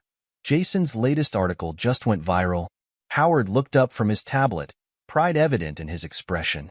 After the scandal, Jason had channeled his anger into investigating financial crimes. His recent Expose series, Patterns of Betrayal, Financial Predators in American Families, had earned him consideration for a Pulitzer. 3 million views and counting, Jason reported, his old baseball trophies long since replaced by journalism awards. The best part? Someone recognized Uncle Eric's methodology in another case. The FBI's reopening investigations from 20 years ago. James, setting the table, shared his own news. "The patent for my medical device authentication system just got approved. No one will be able to forge medical records the way Mom did. Not with this in place." Howard watched his children in every way that mattered and marveled at how they transformed their pain into purpose. The DNA results that Eric and Stacy had wielded as a weapon had become meaningless in the face of real family bonds. Kelly arrived for dinner with her husband Tom, carrying her famous apple pie. Her role during the crisis years had earned her a permanent place in their Sunday family dinners. She'd recently retired from her position as a victim advocate, her experience with her own family having led her to help others navigate similar betrayals. "Did you see the latest appeal was denied?" Kelly asked Howard quietly while the kids were distracted. Howard nodded. Eric had tried claiming ineffective counsel, but the courts had rejected it outright. His former lawyer had provided documentation of Eric rejecting plea deals that would have reduced his sentence. "Franklin called," Howard replied. "Stacy's trying to get early release again. Medical issues, apparently. Real ones this time? Does it matter?" The conversation was interrupted by the doorbell. Alberto Barrera, the private investigator who'd helped expose Eric's previous victims, had arrived with his wife Maria. After the case, he'd become a close family friend, often consulting with Jason on investigative pieces. "Marcus sends his regards," Alberto announced, hanging up his coat. "He's in Singapore, teaching forensic accounting. Uses your case as a primary example." Renee Foster arrived next, now running her own cybersecurity firm. She'd partnered with James on his medical authentication system, ensuring it was hack-proof.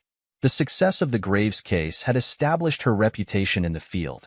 As they gathered around the dining table, Howard looked at the extended family he'd built from the ashes of betrayal.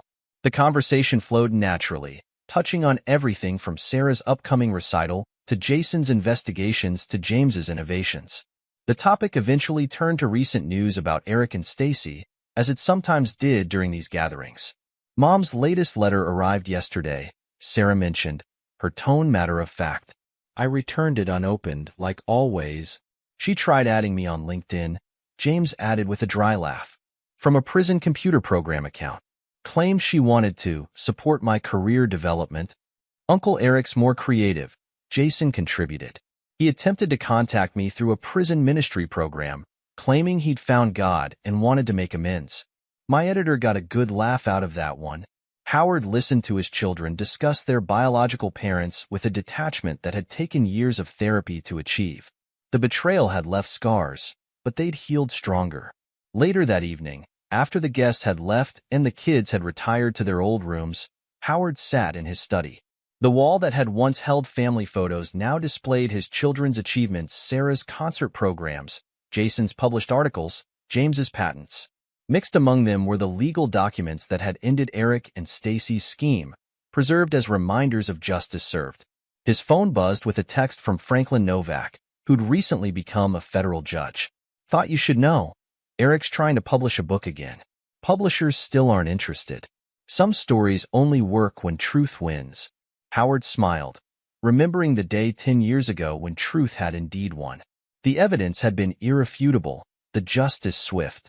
Eric had lost everything: his freedom, his licenses, his reputation. His attempt to paint himself as a victim of Stacy's manipulation had backfired spectacularly when evidence emerged of his previous schemes. Stacy's fall had been equally complete. The woman who had once prided herself on manipulating men now spent her days in prison counseling sessions, mandatory programs designed to address her sociopathic tendencies. Her therapist reports, which Franklin occasionally shared, suggested she still blamed everyone but herself for her situation. The financial penalties had been severe. Every asset Eric and Stacy had accumulated through their schemes had been confiscated. The restitution orders would ensure that even after their release, they would never regain their former lifestyle. Their attempts at early release had been consistently denied, their appeals rejected. The pattern of deception revealed during the trial had convinced every judge that they remained a threat to society.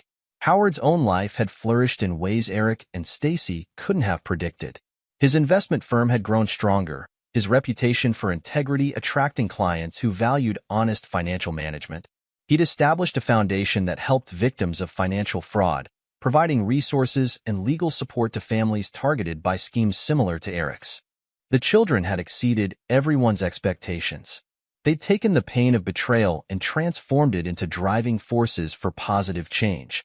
Jason's journalism exposed financial predators, James's innovations protected medical records, and Sarah's music touched hearts while helping fund art therapy programs for traumatized children.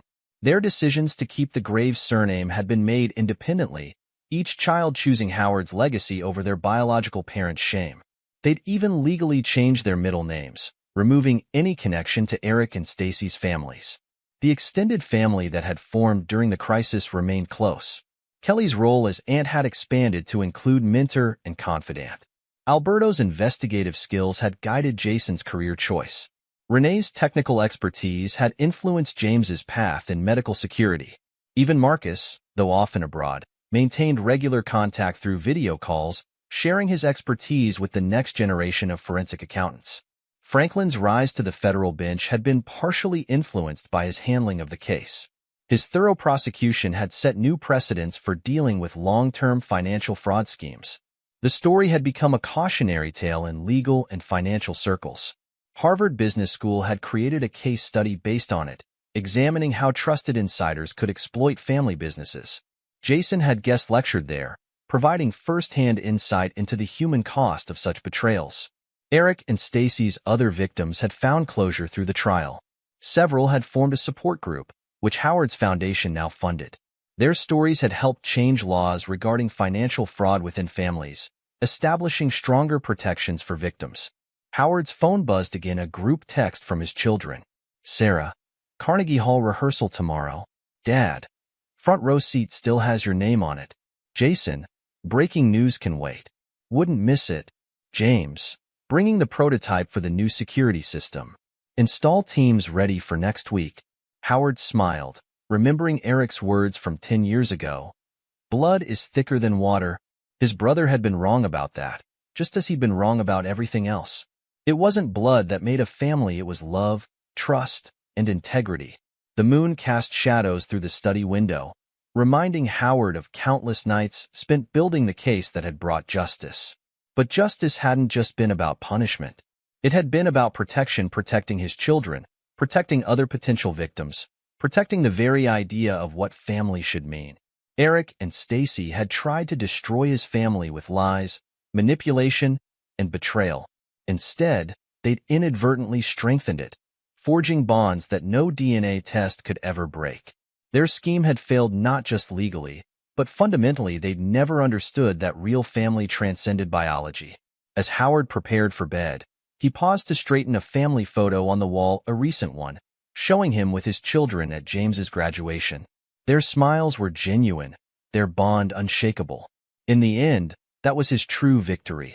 Not the legal triumph, not the financial recovery, but the family that had emerged stronger from the crucible of betrayal. Tomorrow, he would sit in Carnegie Hall, watching his daughter play Beethoven. His sons would be there, their own achievements adding harmony to their sister's music. And somewhere in prison cells in Connecticut and Brooklyn, Eric and Stacy would continue serving their sentences, learning the hardest lesson of all. Betrayal's price is paid not just in years, but in the love and trust forever lost. The house settled into its nighttime quiet, a home where truth had defeated deception, where integrity had overcome betrayal, where love had proven stronger than blood. Howard Graves slept soundly, knowing that his family chosen by love, rather than defined by genetics, was flourishing in ways Eric and Stacy could never comprehend. In the end, they had tried to break him with a DNA test, never understanding that fatherhood was measured not in chromosomes, but in love, protection, and unwavering support. That was a lesson Howard had known all along, one his children had learned through his actions rather than his words, and one that would continue to guide their family long after Eric and Stacy's names had faded from memory. This is where our story comes to an end. Share your thoughts in the comment section. Thanks for your time. If you enjoy the story, please subscribe to this channel. Click on the video you see on the screen, and I will see you there. My wife cheated, stole my car, and tried taking my kids, but karma caught up and destroyed her life. I've always aimed to do what's right, following the simple idea, treat others the way you want to be treated. These are the principles I try to live by, and I've made an effort to stick to them. Yet, even though I never meant to hurt anyone, I spoke harshly or avoided responsibility for my mistakes. Leading a good life turns out to be surprisingly tough. In summary, I consistently choose the morally upright path. When faced with challenges, I present facts in a friendly manner when addressing others' errors and acknowledge my own faults. Despite my dedication to these values, a major life event took me by surprise. I was just going about my life, unaware of any warning signs when it happened. Update. Returning from a 2-day conference in Texas, I was met with a surprise from my wife in the kitchen. Casey and our kids were laughing. When I inquired about the source of their amusement, the atmosphere shifted. Casey didn't ask, she told me to sit down. She suggested that I take a seat and wave some papers in my face. There were adoption papers among them, and she explained that she wanted Jeff to adopt the kids. Assertively, she stated that she wasn't asking for anything except the house. According to Casey, I should sign the papers because she believed I wanted the best for the children, and then we could move on. She said all this in a cool and composed manner. My wife of 12 years had just handed me divorce papers and adoption forms for our 3 kids. My son Devin gave me a little smirk. Devin was 10. Joy, my daughter, didn't even bother looking at me. She was 9 and busy with her iPod, not bothered about losing her father. Patrick, my 7-year-old, was the only one speaking up. Patrick explained that Jeff had a big house and that they liked him, as if that would make everything okay. I just sat there, looking at Casey and the kids like they were crazy. I wondered if she was high or drunk, but there was no drink smell. So why this sudden divorce? Casey dropped the papers on the counter and gave me a check for half our bank accounts, demanding the kids take my bags to my truck. Unbelievable. They had packed my bags before I got home and waited for the right moment to spring it on me. I asked Casey, with a slightly menacing tone, if she thought I was going somewhere. She replied that I was moving out and asked if I hadn't been listening. I retorted, saying that this is my family's house. My parents said I could live here long before we got married. I didn't recall her name being on anything tied to this house. I didn't know why she wanted a divorce, but she wasn't taking my parents' house. I shouted that she could leave, but I was staying in this house. Casey rolled her eyes and, realizing she couldn't win, changed her orders and yelled at the kids to pack their bags. They had to change their plans and go to Jeff's house. I finally asked who in. The heck Jeff was, and Casey responded that he was the man who's been with her while I'm at work. She wasn't guilty or remorseful. Casey showed nothing but disrespect and contempt for me. I looked at my kids for support, and my daughter told her brothers to hurry up, stating that Jeff could give them a better life. She added that Mom loves him, and so do we. My sons nodded in agreement. I stood up, walked to the door, and opened it. They all headed toward Casey's car. I told Casey not to touch that car, explaining that I pay for it, and it's in my name. I instructed my son to call his sorry pals and tell them to pick all of them up. Casey and the kids looked back at me, and all of them, the kids as well as Casey, flipped me the bird. I was beyond angry.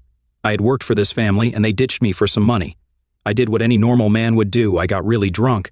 For the first time in my life, I hated somebody. I hated this Jeff guy with a passion, but more than him, I hated my family. I realized that it wasn't all him. My so-called family had chosen to betray me.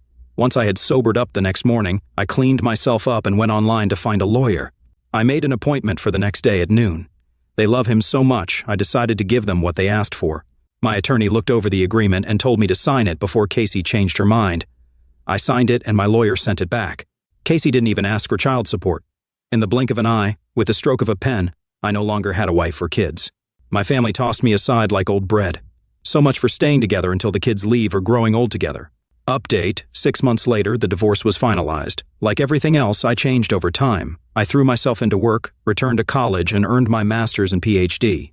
Now I was Dr. Billy, PhD, CPA.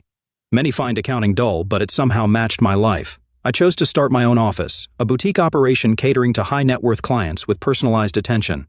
Through word of mouth, my client base grew, and by the end of my second year, I was saving a significant amount. I met Patty, a wonderful woman who shared my values and interests, a bit taller than Casey with curves in the right places. By the end of the 4th year, my firm needed more space, so I bought a 5-story office building instead of renting. Patty, and I loved it so much that we got married on the 4th floor, a small but festive event. Perhaps I enjoyed myself too much, because a few months later, Patty revealed she was pregnant. I wished for more alone time with my wife, as my life had been improving over the last 6 years.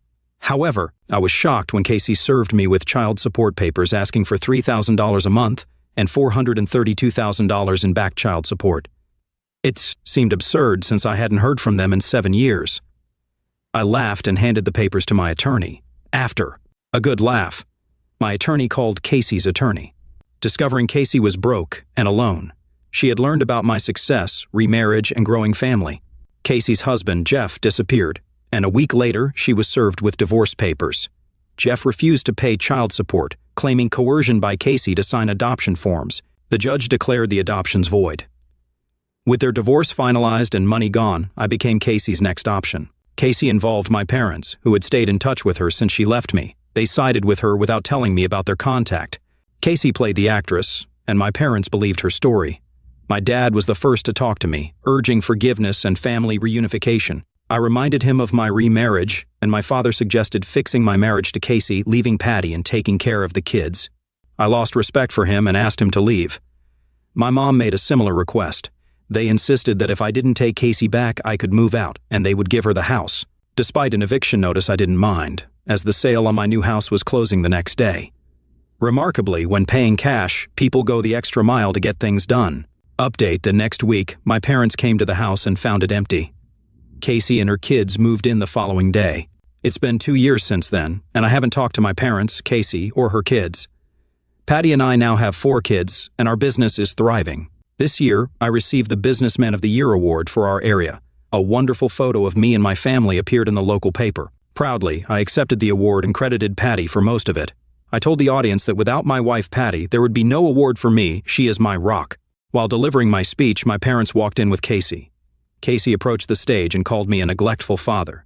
She told everyone that I abandoned my kids and her, blaming Patty for ruining our marriage. I believe my attorney anticipated this. He seemed to have a sense that Casey would use this event to attack me and promote her false story.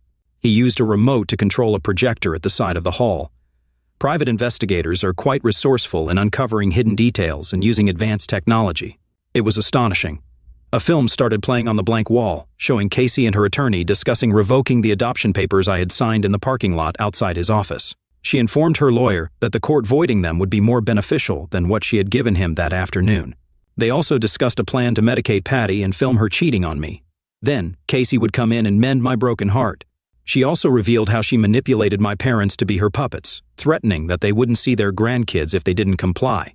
When the short video ended, Casey's attorney, Finch, tried to leave quietly through a side door but was stopped by the chief of police. Some judges in the audience took an interest in the tape. I glanced at my parents, then walked over to my wife and kids, helped them with their coats and left. Outside, I kissed Patty, and we headed for the car. Just as I finished putting the kids in the car, my parents called my name. I got in my car without looking back and drove away. I didn't see them again until I was called to court to testify against Casey and her lawyer. After giving my testimony, I left the courtroom. My father was waiting outside. My father expressed how sorry he and my mother were and asked me to give them a chance to make things up. He mentioned the 3 kids who missed me and the 4 grandkids they had never met. My father urged me to find it in my heart to forgive them and put the family back together. I just looked and turned away. After a moment, I stopped and told him I would think about it. Update: Casey received a 3-month jail sentence and 4 years of probation. Her lawyer was disbarred for conspiring to commit fraud against the court and me. The Child Welfare Department warned that the kids would go to foster care unless my parents or I took them. I asked my parents to take them. My dad said I'd have to forgive them someday. My dad questioned if wanting to be part of the grandkids' lives was so terrible, emphasizing that they were old and would miss most of their lives. He asked if I was heartless, unable to see that she made a mistake. I explained that there's nothing wrong with wanting to be in their lives, but Casey wasn't just mistaken, she was cold-hearted and got what she deserved. The kids chose him. I reminded him of his past words, saying that some things can't be forgiven, and he also mentioned the road to hell being paved with good intentions. I pointed out that he turned his back on me when Casey lied, cheated, and turned the kids against me, and he still sided with her. Now he wanted me to act like nothing had changed. I told him that he's old enough to know he made the wrong choice, and now he has to live with the consequences. That was a decade ago. Casey didn't learn her lesson. She married again and attempted the same deceit as she did with me, but it didn't end well. Her husband caught her with her lover and kicked them both. My kids with Casey are grown. Devin and Patrick are in prison. Joy, before anything went wrong, came to our house seeking to be part of our family. Patty believed Joy had been misled by her mother and insisted we take her in to help her live a moral and productive life. My parents met my kids before they passed away, leaving everything to my judgment. They asked me to distribute their assets fairly among their 7 grandchildren. In my will, Patty and I will soon be empty nesters, and I'll cherish having my wife back all to myself. For some, Billy is seen as weak for not fighting to keep his family or for walking away. Some things just aren't worth the fight. My name is Rick, and during high school and college, people often thought of me as a computer geek. While I'm not the best-looking guy, I stand at 6 feet tall, weigh around 170 lbs, and have light brown hair. I've always been into computers, programs, and games, and anyone with computer troubles usually came to me for help. That's how I met Karen, who eventually became my wife 7 years ago. We were both students at the University of Wisconsin.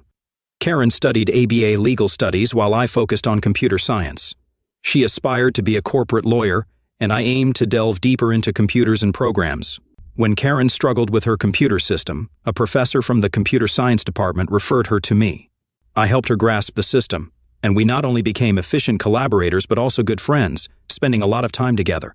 Now, let me introduce Karen. She's an attractive 4 Hungarian forints and tall blonde with a stunning 36 to 24-36 figure. She's not just good looking, she also has a fantastic personality and easily connects with everyone. I genuinely liked her, and over time, I fell deeply in love with her. Karen, in turn, got to know me and fell in love with me too. It might sound surprising, but stranger things have happened, although I can't think of any right now. Update: after 2 years in school, Karen realized she wouldn't achieve her goal of becoming an attorney. However, she remained interested in legal work and applied for jobs as a legal secretary. She landed a position with a major brokerage firm and quickly adapted to the job. We got married within 2 months, and she continued working to support us while I finished school. Over the last 5 years, her hard work, dedication, and friendliness helped her climb the corporate ladder. She was eventually transferred to the Chicago headquarters to be the assistant to the manager of the firm's legal department. I earned a degree in computer science and decided to make a good living by writing computer game programs, starting my own business. I've created numerous popular games that you or your kids would recognize. I've made a substantial amount of money and no longer need to work as hard. We moved to Highland Park, a suburb of Chicago along Lake Michigan. Since we were both successful in our work, Karen and I have built a comfortable life together, working because we enjoy it, not out of necessity. To avoid getting bored, I secretly started another company in Milwaukee, about an hour's commute, investigating computer software fraud. CSFI Inc. Through confidential contacts at the Institute of Computer Technology, I began with a small client list that has continued to grow through word-of-mouth advertising. CSFI Inc. now has about 150 clients and might be working on 5 or 6 projects at any given time, generating profits exceeding $3 million last year. I hired a competent office manager, Carrie, and contracted computer experts like myself for investigation work. We rotate them on projects so they don't become too familiar to the customer. The only actual employees of the company are Carrie, me, and the investigators. Each gets paid a percentage of the fee for the projects they do for me.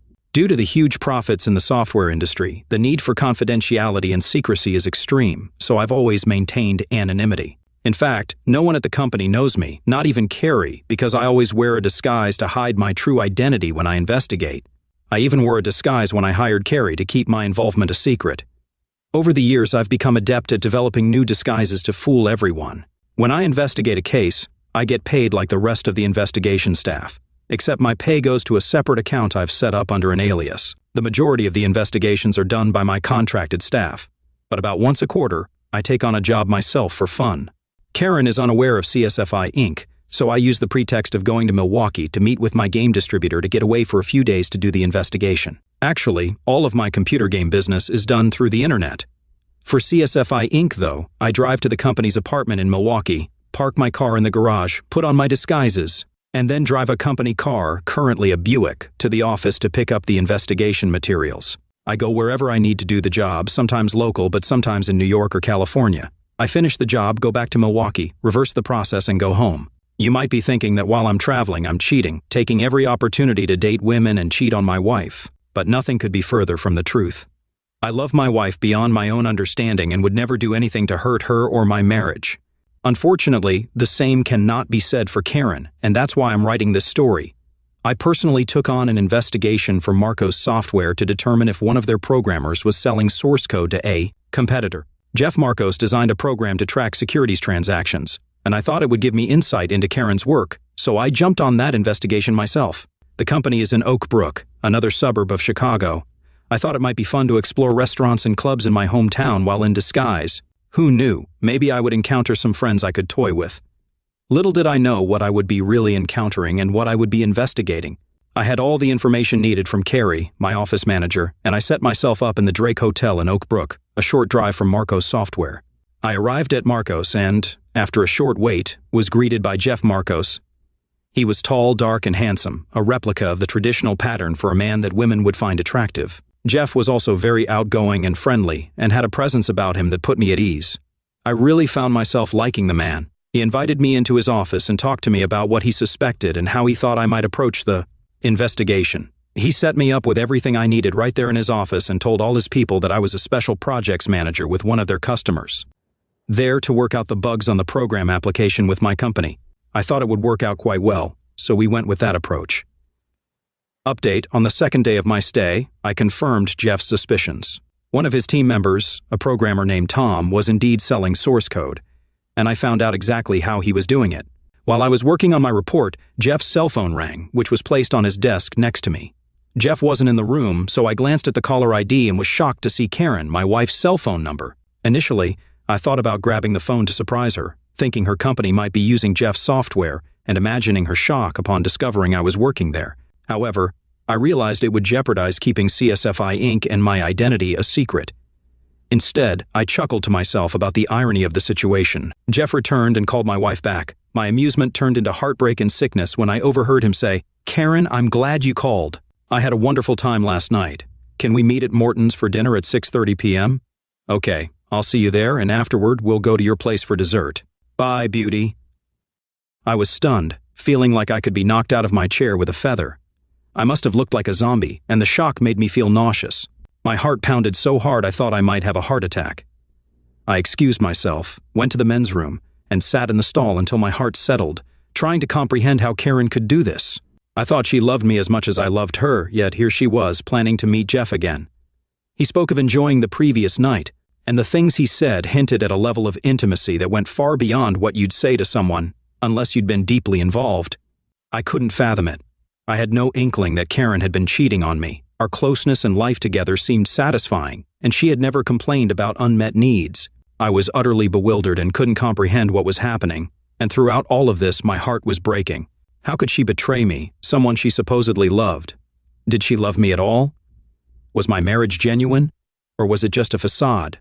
I genuinely felt like my world was collapsing at that moment. Everything I had worked for, everything I had envisioned for Karen and me, was now shrouded in uncertainty. Once I calmed down enough to think clearly, I decided I needed to confirm my suspicions instead of relying on the limited evidence I had overheard. Once I gathered all the facts, or as many as possible, I planned to take action.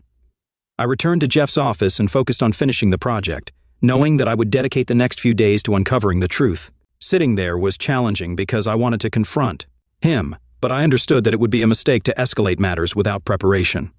Jeff had a big grin on his face and, as if reading my mind, said, "I hope I didn't offend you earlier with my comment about the woman on the phone. She's really something special. I met her a few weeks ago at a customer's office and we hit it off. At that moment, I despised him, but I could see why Karen might be interested. Jeff was charming, confident, and smooth, qualities that probably appealed to her. He continued, "She told me that the next time her husband, she calls him Computer Boy, leaves town for business, she'll call me and we'll meet up again." Although it hurt, I held it together. Jeff laughed and added, "She said she married Computer Boy because she knew he'd become rich, providing her with a comfortable life while she could still have affairs with attractive men like me." He laughed again, and I questioned her love for me. Jeff's words confirmed that Karen had been unfaithful not only physically but emotionally. She had mocked me, disrespected me, and reduced me to a means to an end. I remained calm and composed, though it took everything in me not to explode. I couldn't believe the information I had just gathered from Jeff, all without revealing my identity or intentions. It became crystal clear that it was indeed my Karen, especially with the Computer Boy reference. It seemed evident that she had cheated on me with Jeff and possibly others throughout our marriage. While I now knew a lot, I needed more proof before executing a plan. I informed Jeff that I needed to leave for the rest of the day and would return the following morning.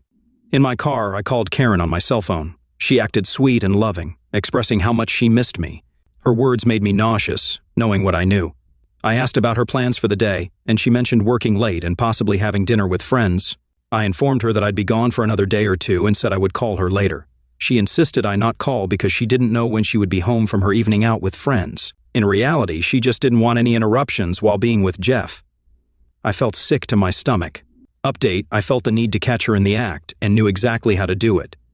On my way home, I went to an electronics store and purchased 5 new mini wireless surveillance cameras and a modem. This setup would allow me to monitor various areas in the house: the kitchen, living room, family room, master bedroom, and guest bedroom.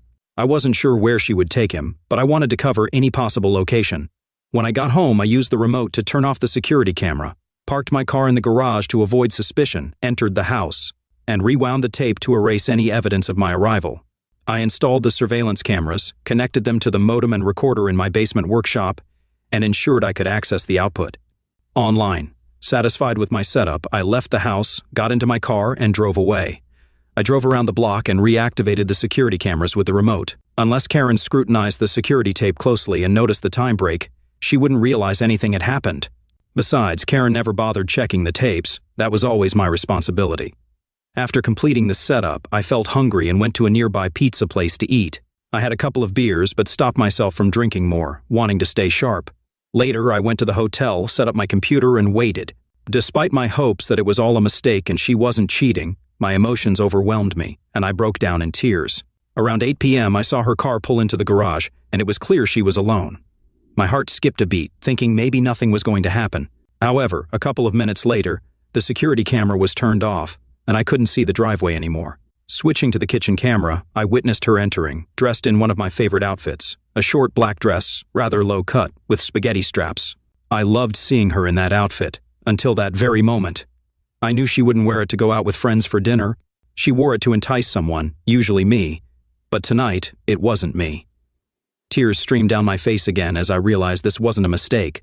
Karen was not who or what I thought she was. I didn't have to wait long for Jeff to enter the kitchen.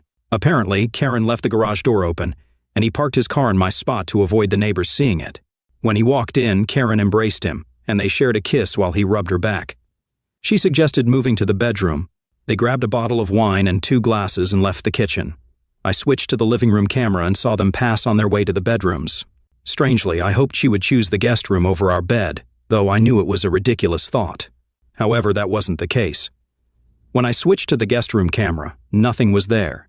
Switching to our bedroom, they were sitting on the bed, kissing. Karen opened the wine, poured each of them a glass, and toasted to a handsome man and great closeness. They drank half the glass and set them down. Jeff stood up and Karen opened his pants. I couldn't believe what I was witnessing. I wasn't turned on, and I didn't want it to happen. If it seemed like the first time, I would have stopped it, but there were signs it wasn't. I needed proof before deciding what to do. Everything I feared happened. Karen praised their encounter and suggested doing it again tomorrow night. My heart broke when she expressed that she might not let me be her bad life with her again. Until that moment, I thought she loved me and just wanted more closeness. I hoped confronting her would make her stop out of love for me. But with that comment, I realized she didn't love or respect me. I knew. Our marriage was over because I couldn't live with someone who didn't love and respect me, no matter how much I loved her. My love for her died, and even though I never expected it, I had to mourn its loss. I turned everything off, got into bed, and cried until morning. When I woke up, I saw my swollen eyes and messy appearance in the mirror and knew it was going to be a tough day. Despite the pain, I understood what I had to do. Update, I had been considering how to end our marriage and frankly how to hurt her like she hurt me. I know seeking revenge is immature, but I felt I needed to hurt her for my healing to start. I didn't harbor strong resentment toward Jeff, but it didn't seem right for him to be involved with another man's wife, break up their marriage, and not face consequences. I wanted my revenge, and maybe then I could move on. I went to Jeff's office to execute my plan. As computer boy, it was easy for me to make it happen without leaving any clues. I didn't even want to physically damage him anymore. I just wanted my revenge, and the cost would be high for both of them. During Jeff's staff meeting, I took his keys, had copies made, and accessed his house where he stored copies of his source code. Although I already had access to his computer system, I hacked into his security files, obtained passwords, and wrote a virus program to delete his source code from every drive on his network, including his home and customer computers. Activating the program would change all passwords and destroy all copies of his program permanently. Then I hacked into my wife's work computer, used her password to transfer $200,000 from my business account to Jeff's, and then to an account I set up for him in the Grand Cayman Islands. I erased the money trail, anticipating that a skilled analyst could eventually trace it. I don't know if Jeff and Karen got back together on Wednesday night, but it didn't matter to me anymore.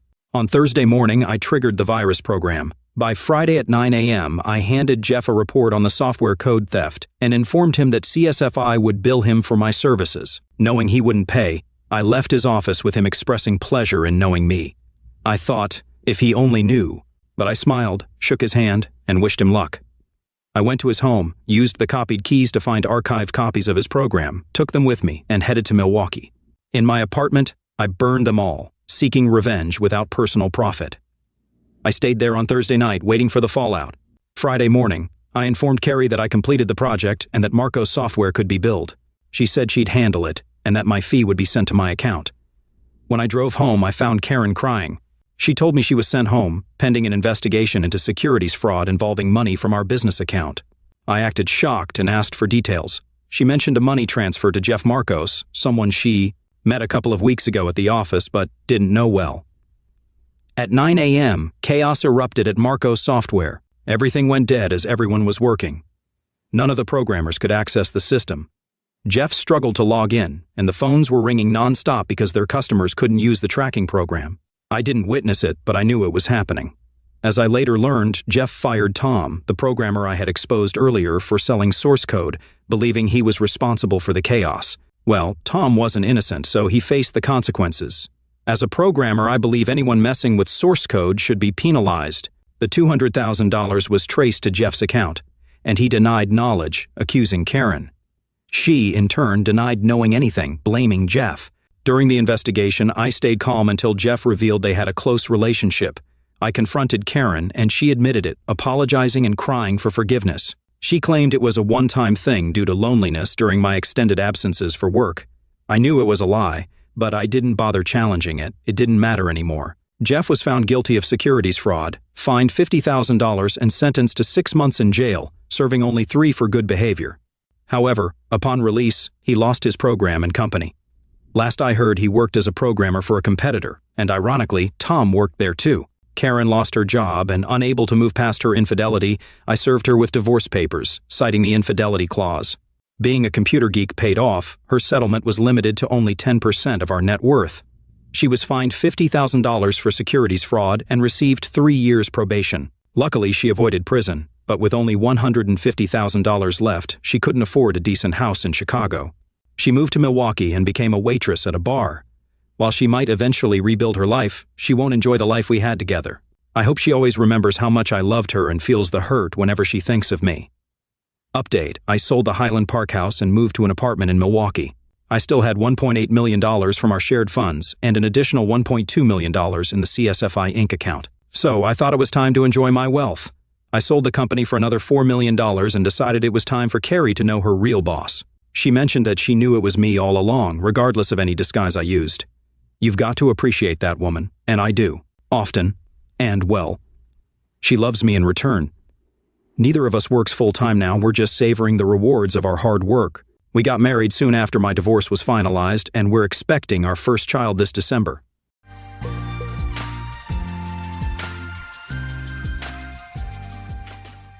Six months earlier, life had taken a cruel twist, and I'd found myself in the middle of a storm I never anticipated. It started innocently enough, a routine day at work, the usual hum of activity around me. That afternoon, a heated argument with my wife, Kathy, unfolded over the phone. Her voice carried an edge of frustration I hadn't heard before.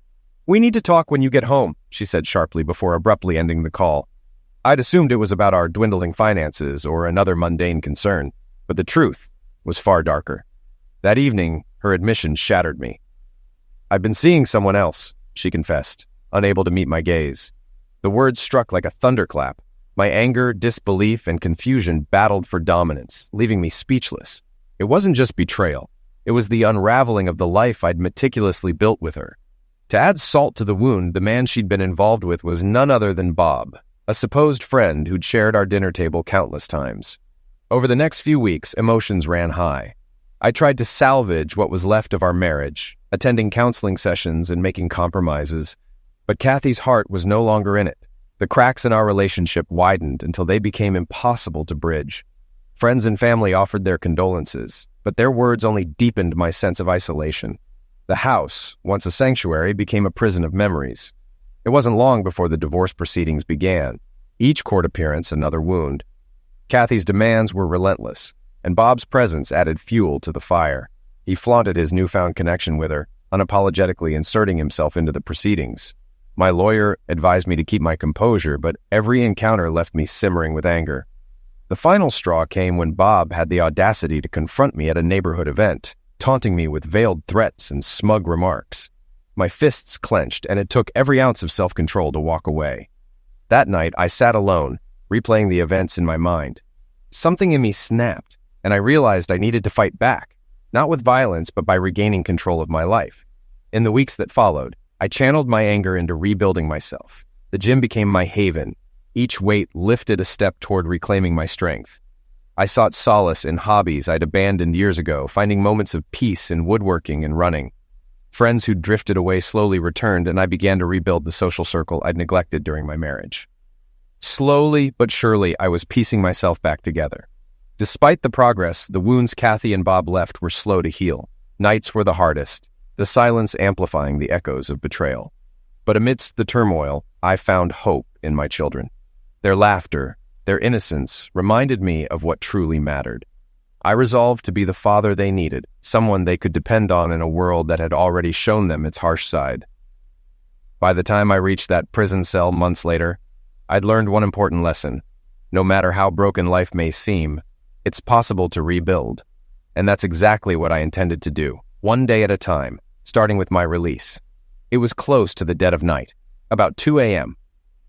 The halls were dimly lit, with only the faintest glow from a few scattered lights breaking through the heavy darkness. In my cramped, starkly furnished cell, faint silhouettes of the sparse items inside surrounded me. I lay on the hard cot, hands cradling the back of my head, as thoughts swirled relentlessly, keeping sleep at bay. My mind wandered to places I had tried to lock away, dredging up memories I wished would stay buried. The eerie quiet was broken by the sound of measured footsteps. I counted them, 1, 2, 3, all the way to 10, before a figure came into view. His expressionless face betrayed no emotion, much like the others here. This was just another night on his patrol, a mundane routine that didn't require him to notice me, nor did I expect him to. As he passed my cell, I stopped keeping track of the time. It wouldn't matter. I knew he wouldn't return for nearly an hour and a half. I stared at the ceiling, thinking about life after this place. 5 days and a wake-up, and I'd walk out of here for good. 7 months of a 1-year sentence were behind me. My job would be waiting, but everything else would be different. My brother Gary had kept my life afloat, fixing my car, managing my house, and preserving what little money was left after legal fees. Was I angry? That didn't even cover it, but I kept those feelings locked away for now. I understood why long sentences leave men hollow. Humanity doesn't survive here. It's just survival. And this prison was easy compared to the hardcore facility up north. I closed my eyes, hoping for sleep. I missed my old bedroom, the one with blackout curtains. That room, and the life I had known, was gone for good. Gary had visited me at the center. Through the plexiglass, he said, "I'll pick you up next Tuesday. Anything special you want to eat?" "A big steak, medium rare," I replied. He laughed. "That's easy. Thought you'd ask for something tougher to sneak past my wife." Gary had offered me a room at his place while I got back on my feet. "It won't be fancy," he added, "but it's clean and you'll have your freedom." I thanked him. He brushed it off. "We're family. Don't worry about Mom and Dad. They'll come around. Eventually." But we both knew that wasn't guaranteed. The wounds in our family ran deep. "Seen my kids?" I asked. "Yeah," Gary said. "Heather's the same, but John's got that awful bowl haircut everyone likes now. Told him it looked like crap, but he said I wasn't his dad and didn't have to listen. If Mom hadn't been there, I'd have slapped him." John wouldn't have dared talk like that if I'd been around. He and his sister would stay with their mom for now. The divorce was final, but Kathy owed me $65,000 for my share of the house. She'd probably already emptied our lockbox, but my lawyer had everything listed. There'd be no argument when I got out. Kathy and my ex-friend Bob had blindsided me, wrecking my life. That was over. Next time, I'd be ready. I just had to survive a few more days here before starting fresh. Maybe then I could rebuild. I hoped so. Before all this, life had been good, really good. I never saw the betrayal coming. Some friends later admitted they'd known but kept quiet. Did they think I knew and didn't care? More likely, they didn't want to get involved. Most people don't. Now, all I could do was wait, plan, and hope for a better chapter ahead. I thought we had a great marriage. 12 years, 2 kids, a nice house, and jobs we could be proud of. Sure, we had the occasional argument, but nothing unusual. I loved my wife deeply and never imagined what she was capable of. Our social circle was small, mostly neighborhood couples like us. Most had kids, except Bob and Connie, who had struggled to conceive for years. Kathy probably knew why, but I stayed out of it. Connie's drinking, though, had become everyone's problem. At parties, her booze intake spiraled, turning melancholy into mean. Bob stayed sober, often carrying her home by the end of the night. "Connie was something else tonight," I said one evening, getting ready for bed. "She even asked Greg to help her strip down and jump in the pool. No wonder he and Judy left early." "Poor Bob," Kathy replied as she tossed her clothes on the chair. Connie blamed their childlessness on Bob, a cruel and baseless accusation. Adoption was a suggestion she refused to entertain. "If my husband were more of a man, we wouldn't be in this mess," she once snapped. I didn't know what to say. "They'll either fix it or split," I told Kathy. "Bob won't take much more." "We're having dinner with them next week," she reminded me. I groaned. "Let's hope she behaves," I muttered, doubting it. When dinner night came, Connie was as disruptive as ever. "Waiter, how's a girl supposed to get a drink?" she yelled, drawing stares. Then she turned on Bob, berating him loudly. His face flushed with anger, fists clenched under the table. To diffuse the tension, I stood and said, "Connie, you promised me a dance." She hesitated, but let me lead her to the dance floor. We swayed through a few songs, or rather, I held her upright.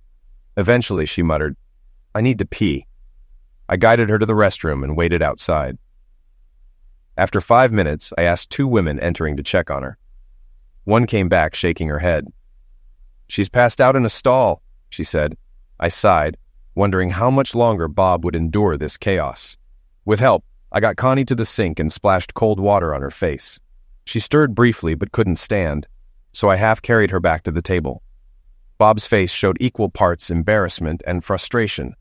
"Bob, let me help you get her to the car," I said, still supporting her. "I've got it, Steve," he snapped, his voice tight. "This isn't the first time, but it'll be the last." Ignoring him, I helped carry Connie out while he grabbed her purse and muttered a quick goodbye. We loaded her into the back seat, and I gave Bob a pat on the shoulder. "Sorry, man," I said, unsure of what else to offer. Bob sighed. "Thanks, I'm at my wit's end. I don't know what to do anymore." "You need counseling," I suggested. "Neither of you can handle this alone. Kathy and I are here if you need support." He nodded, but I doubted they'd follow through. Their marriage seemed doomed, and I figured it was only a matter of time. 3 weeks later, sirens broke the quiet of a Thursday night. Flashing lights lit up the end of the block. I ran outside to find Bob's car smashed into a parked vehicle. Firefighters were prying open the driver's door. "What happened?" I asked a neighbor. "It's Connie," they said. "They fought. She grabbed the keys, sped off, and crashed." I watched paramedics load her into an ambulance. Bob climbed in after her, his face a mix of worry and exhaustion. Their house, now chaotic with lights blazing and furniture overturned, told the rest of the story. The next morning, Kathy called me, frantic. "Connie's on life support. Meet me at the hospital." When I arrived, Bob sat in the waiting room, hollow-eyed and broken. "The doctors say there is almost no brain activity," he said quietly. We sat in silence as Connie's parents arrived. Their grief filled the room as they spoke with the doctor. Hours later, the decision was made to turn off the machines. 48 hours later, surrounded by loved ones, Connie passed peacefully. The funeral was packed, tears flowing freely. Despite the struggles of the past year, Bob's love for Connie was clear. He took a month off work to visit family, and I promised to look after his place. Later that night, while getting ready for bed, I turned to Kathy. "I love you. You know that, right?" She smiled, tired but warm. "If I ever end up like Connie, pull the plug. I wouldn't want to live like that." "Don't talk like that," I said. "It was a tragic mistake, but it could never happen to us." Still, the events of the past weeks lingered in my mind as I held her close, grateful for the life we shared. Bob returned a couple of weeks later, trying to piece his life back together. He asked Kathy to help him sort through Connie's clothes, and I helped him remove his old bedroom furniture when he bought a new set. By 3 months in, he seemed to be finding his footing. Our neighbors made an effort to keep him involved in social gatherings and even set him up on a few blind dates, though nothing stuck. It was too soon. Life moved forward, or so it seemed. 6 months later, Bob had a spark in his eye again. Seeing him smile and enjoy himself at gatherings was a relief. It felt like we had our old friend back. But looking back, there were signs, subtle ones, that something wasn't right. Kathy and I were still close, but I sensed a distance I couldn't quite explain. One evening I asked, "Is something bothering you?" "Not really," Kathy said with a smile. "Well, why do you ask?" "You just seem a little off lately," I said carefully. "Everything's fine," she insisted. "Maybe you're just not getting enough Zex. If you want more, just ask." Zex? She'd never called it that before. It was always making love. I brushed off the unease and let it go. Then came Friday, August 20th, the day everything fell apart. Kathy called me at work saying the kids would be at her parents' for the weekend. "What time will you be home?" she asked. "I'll come home early," I said, excited for what I thought would be a romantic weekend.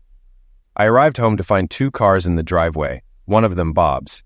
Inside, Kathy and Bob stood in the kitchen. "Hey, Bob," I greeted him, confused. "What's going on?" "Steve, we need to talk," Kathy said, her voice trembling. "About what?" I asked, uneasy. "Divorce," she said, barely audible. The word hit me like a freight train. "What are you talking about? Divorce?" I demanded. "I'm in love with Bob," she admitted, wringing her hands. Rage surged through me. "Bob, get the hell out of my house, now!" "Steve, this involves him too," Kathy said, stepping closer to Bob. "Get out before I make you leave in a body bag," I warned, fists clenched. Bob hesitated, then turned to go. Kathy tried to follow. "Kathy, we're talking now," I shouted. "There's nothing to talk about," she said. "I'm sorry, but it's over." "How long has this been going on? Before Connie's end of life," I yelled. Bob turned, anger flashing in his eyes. "You don't know what you're talking about." "Oh, I know. While I was supporting you, you were sneaking behind my back. You disgust me." I demanded they both leave. "This is my house too," Kathy said defiantly. "Not anymore," I shot back. "Get out." Bob urged her toward the door. "Let's go," he said. "You'll regret this," I spat as they backed out the door, avoiding my glare. As they left, I stood in the kitchen, my world shattered, vowing they wouldn't get away with this betrayal. I lost it after that. 2 beers in, I smashed dishes, broke the microwave, and put holes in 4 walls. Not bad for 2 hours of rage. 4 trips later, I had emptied Kathy's closet, dumped everything on the lawn, and turned on the sprinklers for good measure. I locked the doors, put on the chains, and drank 4 more beers while listening to Kathy scream outside. By beer 6, I passed out, waking up the next morning to find her things gone. At least I didn't have to drag them to the curb. Still, I was devastated, and angrier with every passing thought. When I called Kathy's parents to check on the kids, her mom shut me down. "Kathy picked them up last night," she said. "Nonsense, Fran. She was busy collecting her clothes off the lawn," I roared. She hung up. Furious, I canceled our credit cards, withdrew as much cash as possible, and planned my day, changed the garage code, install new locks, and move valuables to my brother Gary's house. While preparing to leave, the doorbell rang. A man with a large envelope waited outside. I didn't answer. I knew he'd catch me eventually, just not today. I called Gary, filled him in, and told him to keep the valuables under wraps. He sympathized, calling Kathy a piece of work. Then I headed to Home Depot for new locks. Driving home, I spotted Bob's car in my driveway, Kathy loading things into it. Rage overtook me. Instead of passing by, I floored it. My car slammed into Bob's, shoving it into the garage door. I reversed, hit him again, and finally drove his car halfway through the garage before my engine stalled. Adrenaline pumping, I grabbed my son's bat and started swinging. Bob cowered in the driver's seat as I shattered windows and cracked the windshield. I was about to rip open his door when I heard shouting, "Drop the bat and put your hands on your head!" I turned to see two officers, tools drawn. I dropped the bat, complied, and was cuffed on the garage floor. Bob crawled out, pale and trembling, while Kathy sobbed nearby, talking to the police and glancing at me. I smiled at her. At the station, I was booked and given one phone call. I called Gary. With it being the weekend, I spent 2 nights in jail. On Monday, I faced a judge, pleaded not guilty, and had bail set. By late afternoon, Gary got me out. "They're talking about attempted homicide or attack with a deadly weapon," Gary said as we left. "I know," I replied. "First stop, the bank." By the time we arrived at the bank, Kathy had already drained our savings and checking accounts. The CDs and bonds in the lockbox remained untouched, but a court order barred me from accessing them. Frustrated, I called her cell. "You could have left me $5, I said, my voice tight with anger. "You're cheap, you know that?" "I need the money for me and the kids," Kathy replied evenly. "Until the rest is released, I don't have much choice." "Doesn't Bob make enough for you?" I snapped back. "I still have a house payment. Maybe I should light a fire in the living room to warm it up." "Steve, stop talking crazy," she said, her tone shifting to concern. "Why can't you just move on?" "I will," I shot back, "once you send my kids back." "I can't, not with you in this state," she said. "I don't think you'd hurt them, but I can't take the chance. You'll see them after this settles." "You don't need to worry about them," I said sharply. "You and Bob, though, that's another story." "I'm done talking," Kathy said firmly. "From now on, go through my attorney." A moment later, the line went dead. At my court date weeks later, my lawyer pleaded temporary insanity, arguing that Kathy's confession about Bob had made me snap. Kathy and Bob testified that I'd threatened them, citing the restraining order as proof of their fear. "Mr. Moore," the judge asked, "did you tell Mr. Kelly he'd leave in a body bag?" "I don't recall exactly," I replied. "But how would you feel if your wife was sleeping with your friend?" The judge wasn't impressed, and my lawyer scolded me. "Say nothing more. Forget everything you said or did." My boss, Chris, testified as a character witness, calling me a model employee. His words helped, but after closing arguments, the judge postponed his ruling. The next day, Chris pulled me aside. "Steve, I know guys who can make them disappear." "Thanks," I said. "But this is my problem." 6 months and $12,000 later, I was divorced. Kathy got half of everything, the house was sold, and even her false claim about missing jewelry didn't stick. But the system wasn't done with me. The judge sentenced me to a year in jail. "That's insane," I yelled at my lawyer. "It could have been worse," he said. "With good behavior, you'll be out in 8 months, and the charge will clear in 2 years. Do your time and move on." Easier said than done. Appeals went nowhere, and my life had crumbled in under a year. Before I turned myself in, Chris reassured me, "Your job's waiting, stay smart and watch your back." On Sunday, I saw my kids one last time, then reported to the county jail. Despite my research, nothing prepared me for the reality. Gary deposited money into my inmate account, but it mostly went to junk food and basic supplies. Without a phone or computer, I started writing to pass the time. Collect calls every 2 weeks kept me in touch with my family. During a visit, Gary said, "I'll have your car fixed before you're out." I also had the deadbolts installed and told Kathy she needs to give 24 hours notice if she wants to stop by. His support helped, but I still had months ahead to endure, thanks to Kathy and Bob. Gary had my back, and I was thankful. Kathy had taken the kids' clothes and hers, but stopped short of furniture after Gary told her she'd need a court order. She'd let my parents see the kids every other Sunday, but made it clear it was a courtesy. According to my mom, Kathy called me their jailbird father and made it clear she'd set strict visitation terms once I was out. With a week left, I confirmed my visitation schedule, every other weekend, a month in summer, and alternating holidays. I let Chris know I'd need a week to get back on track after my release. The day I traded my jumpsuit for street clothes felt incredible. Gary was waiting outside, and we headed to the first bar we saw. "To freedom," I said, clinking bottles. Gary smiled. "Andy's got a steak dinner waiting for you. You can crash with us for a few nights before sorting things at the house. It's still on the market, but no offers yet. Kathy wants to drop the price. Needs your approval." Dinner was amazing. I ate and drank more than I had in 8 months. By morning, I regretted it. A note from Gary awaited me in the kitchen. "If you're reading this, you survived. Coffee's ready, and everything else is in the fridge. Keys to your car and house are by the back door. Don't do anything stupid. See you at 5:30. After coffee, a shower, and a shave, I felt human again. Dressed in fresh clothes, I headed to the house. The exterior looked the same, but stepping inside, it was a mess. Clothes were scattered, furniture missing, and the kitchen had long-expired food in the fridge. The sight of the wall where I'd punched during my fight with Kathy and Bob brought back memories. I rubbed my knuckles, recalling the betrayal that led to my anger. Upstairs, the kids' closets were empty except for a few forgotten items. My bedroom was stripped bare except for my dresser. The dark spots on the carpet where the bed and Kathy's furniture once stood made the room feel cold, lifeless. It wasn't mine anymore. It would need a complete overhaul.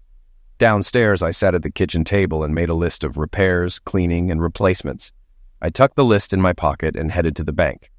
The lockbox was, unsurprisingly, empty.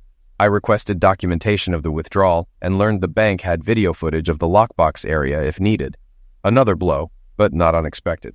It was time to rebuild, on my own terms. A call to my attorney confirmed Kathy had taken everything. "The good news," he said, "is the court ordered her to return the CDs and bonds to the lockbox.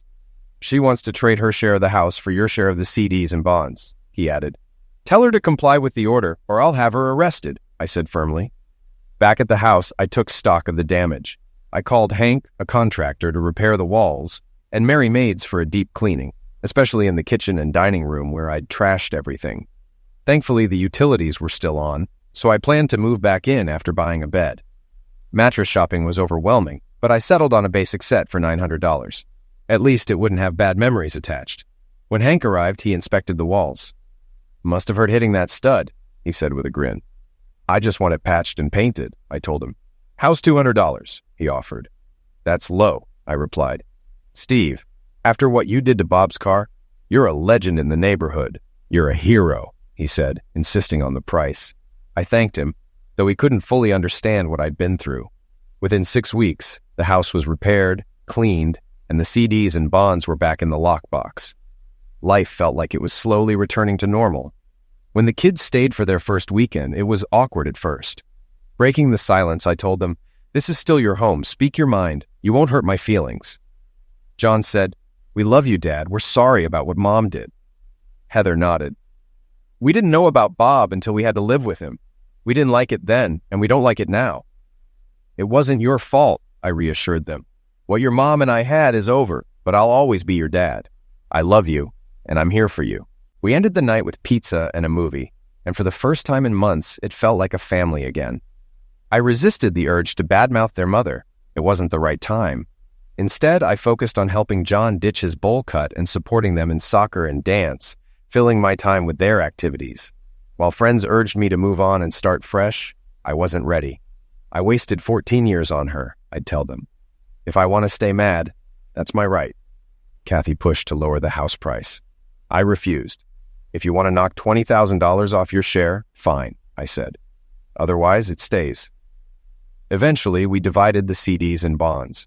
Kathy blew through her share in 3 months on a new car and a vacation with Bob. I banked mine, determined to rebuild on my terms. Roughly 8.5 months after my release from jail, Bob's house was engulfed in flames. According to the investigation, someone had poured gasoline into the electrical panel and along the back of the property before setting it alight while the family was out at a soccer game. By the time the fire was extinguished, the rear half of the house was a charred ruin and the entire property was left without electricity. The very next day, 2 officers appeared at my doorstep and brought me to the station for questioning. "Steve, you were just a block away," one officer said, his tone sharp with suspicion. "You could have easily slipped over there and done this." I met his gaze steadily. "Then prove it." They threw out more accusations, trying to rattle me, but I let them talk themselves in circles. When I'd had enough, I stood and said firmly, "I think we're done here." The bigger officer leaned forward, clearly trying to intimidate me. "Mr. Moore, we're not finished." "Then either charge me, let me go, or watch me call my lawyer. I'm not saying another word without legal counsel," I replied, pulling out my phone. The two exchanged a glance before the smaller cop reluctantly spoke. "We'll release you, but don't think for a second we're not watching." As they let me leave, I couldn't help but feel a small victory. One problem down, a couple more to tackle. Since Bob's home was uninhabitable, I stepped up and offered to take care of the kids for a while. With the house repairs estimated to take a couple of months, I treated the time as an extended break for the three of us. One evening, as Kathy came by to pick up the kids, she didn't waste time getting to the point. "Steve, I know you're behind the fire, no matter what the police decide." Feigning ignorance, I raised an eyebrow. "I don't know what you're talking about. I spent the whole day with our friends. Or should I say my friends now? Funny how you and Bob don't get invited anymore. Should I speak to them for you?" "Don't bother. We wouldn't show up even if they begged," she shot back, her bitterness palpable. "Well," I said with a smirk, "at least you and Bob have each other. That's what really matters, right? For now, anyway."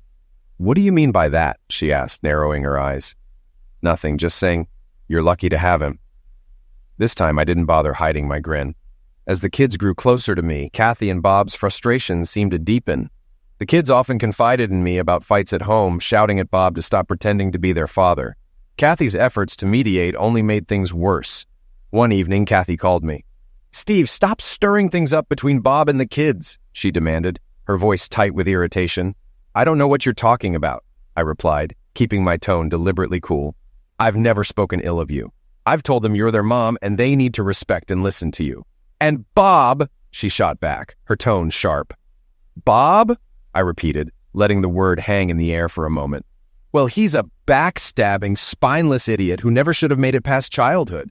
Aside from that, he's fine." Her sharp intake of breath crackled over the line.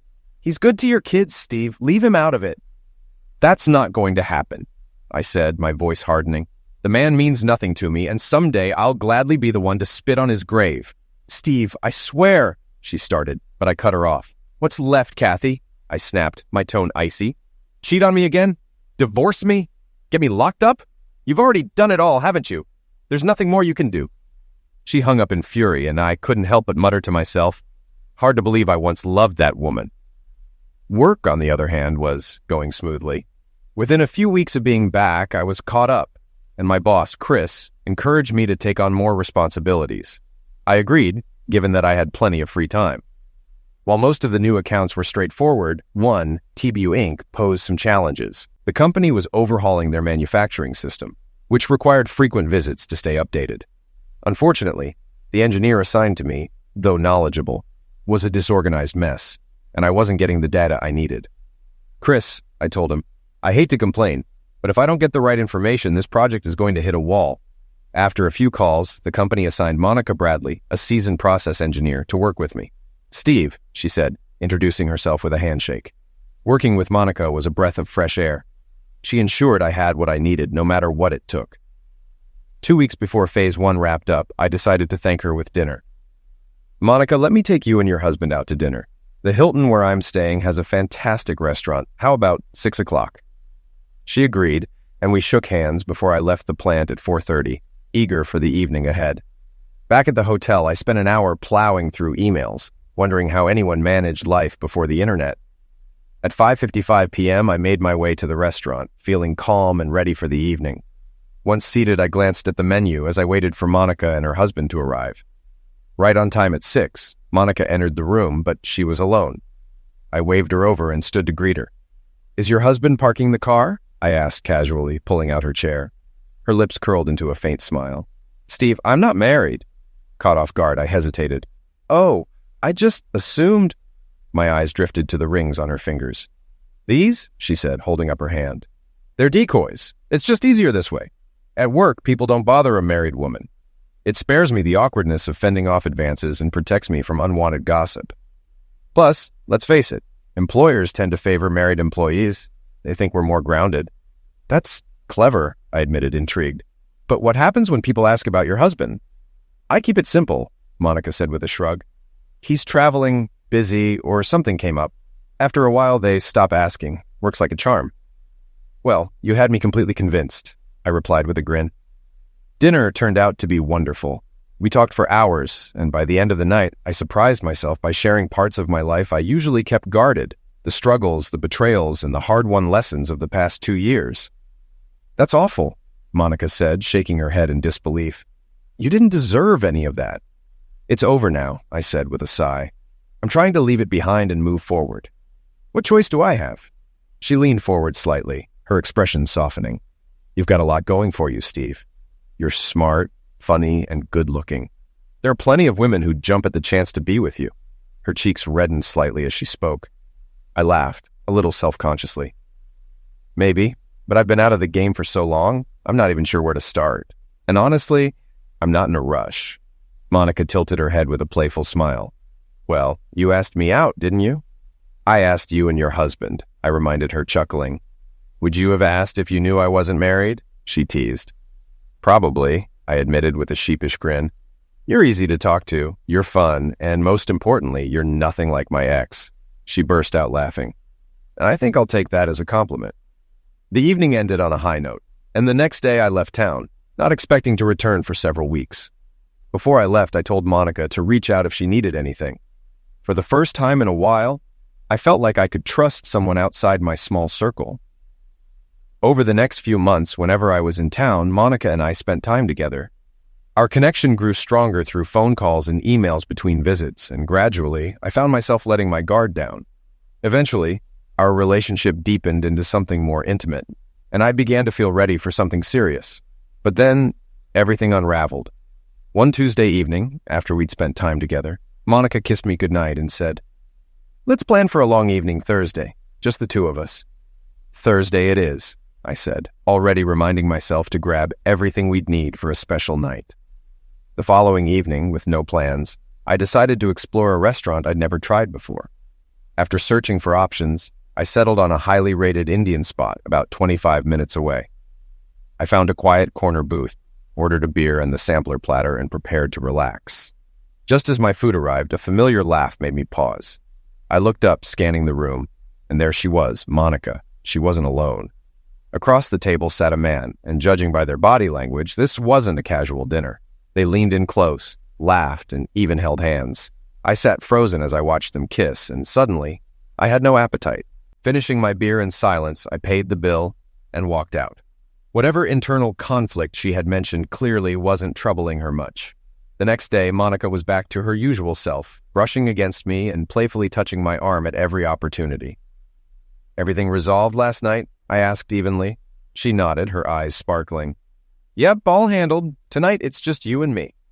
I've got an idea for dinner, I said casually. I found this amazing place last night, quiet, cozy, and the sampler platter is fantastic. Her face went pale. Oh, what kind of place? Indian, I said, locking eyes with her. Her expression faltered and she forced a laugh. What a coincidence. I was at an Indian restaurant last night too. Crazy, right? I even ran into someone I knew. What are the odds?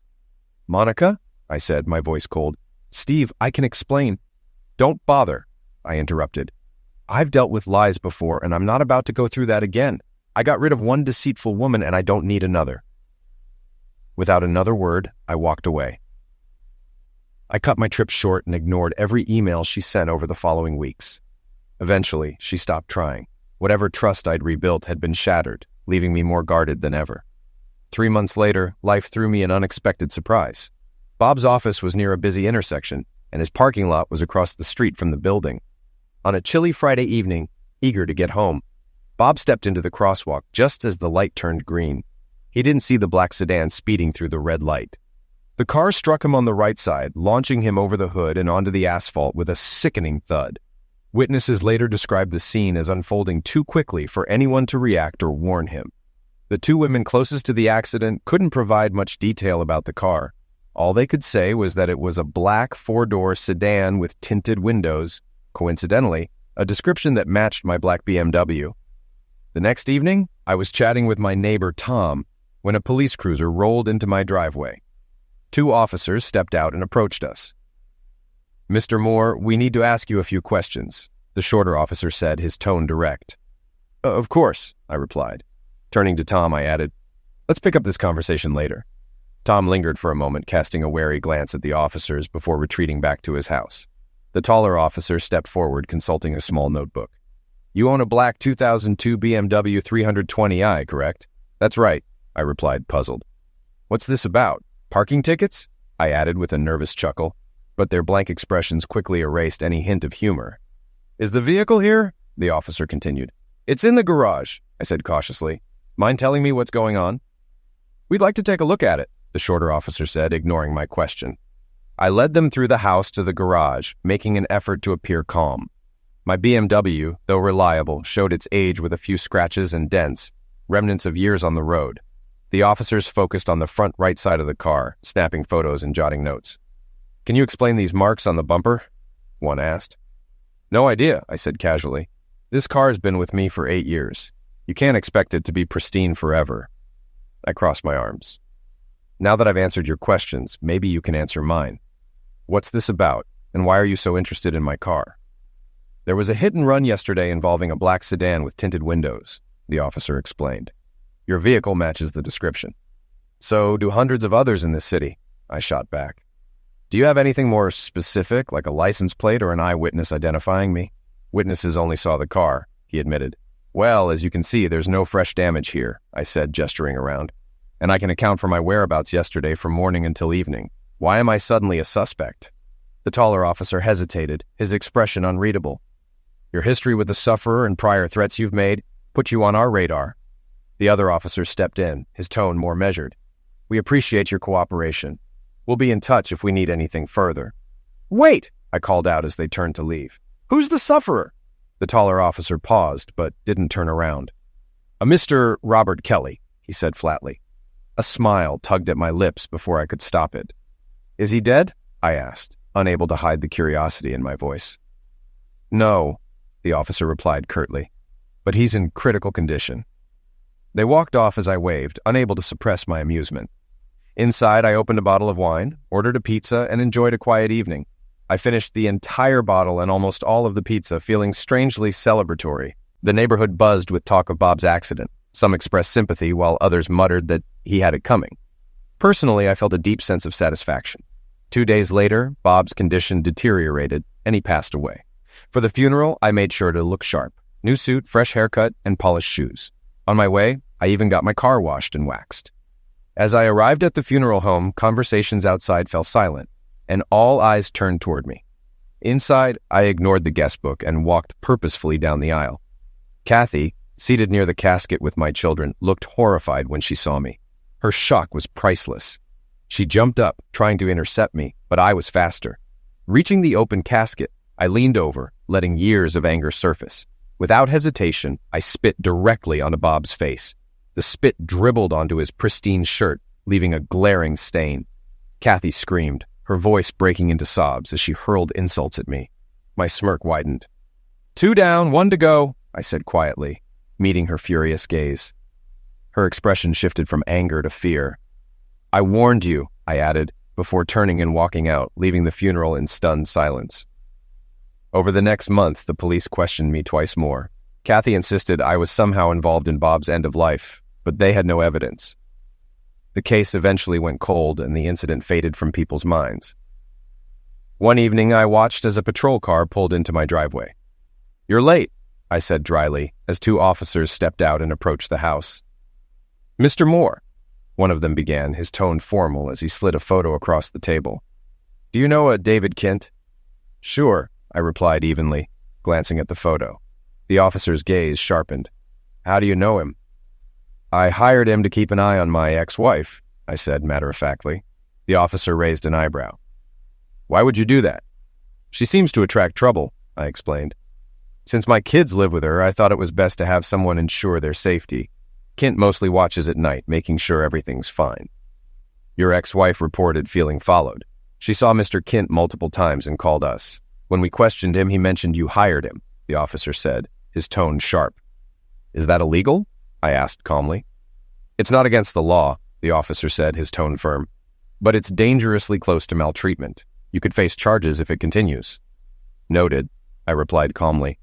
"If the department wants to take over protecting my kids, I'll gladly step back." Otherwise, I'll keep making sure they're safe." The officer crossed his arms, his gaze steady.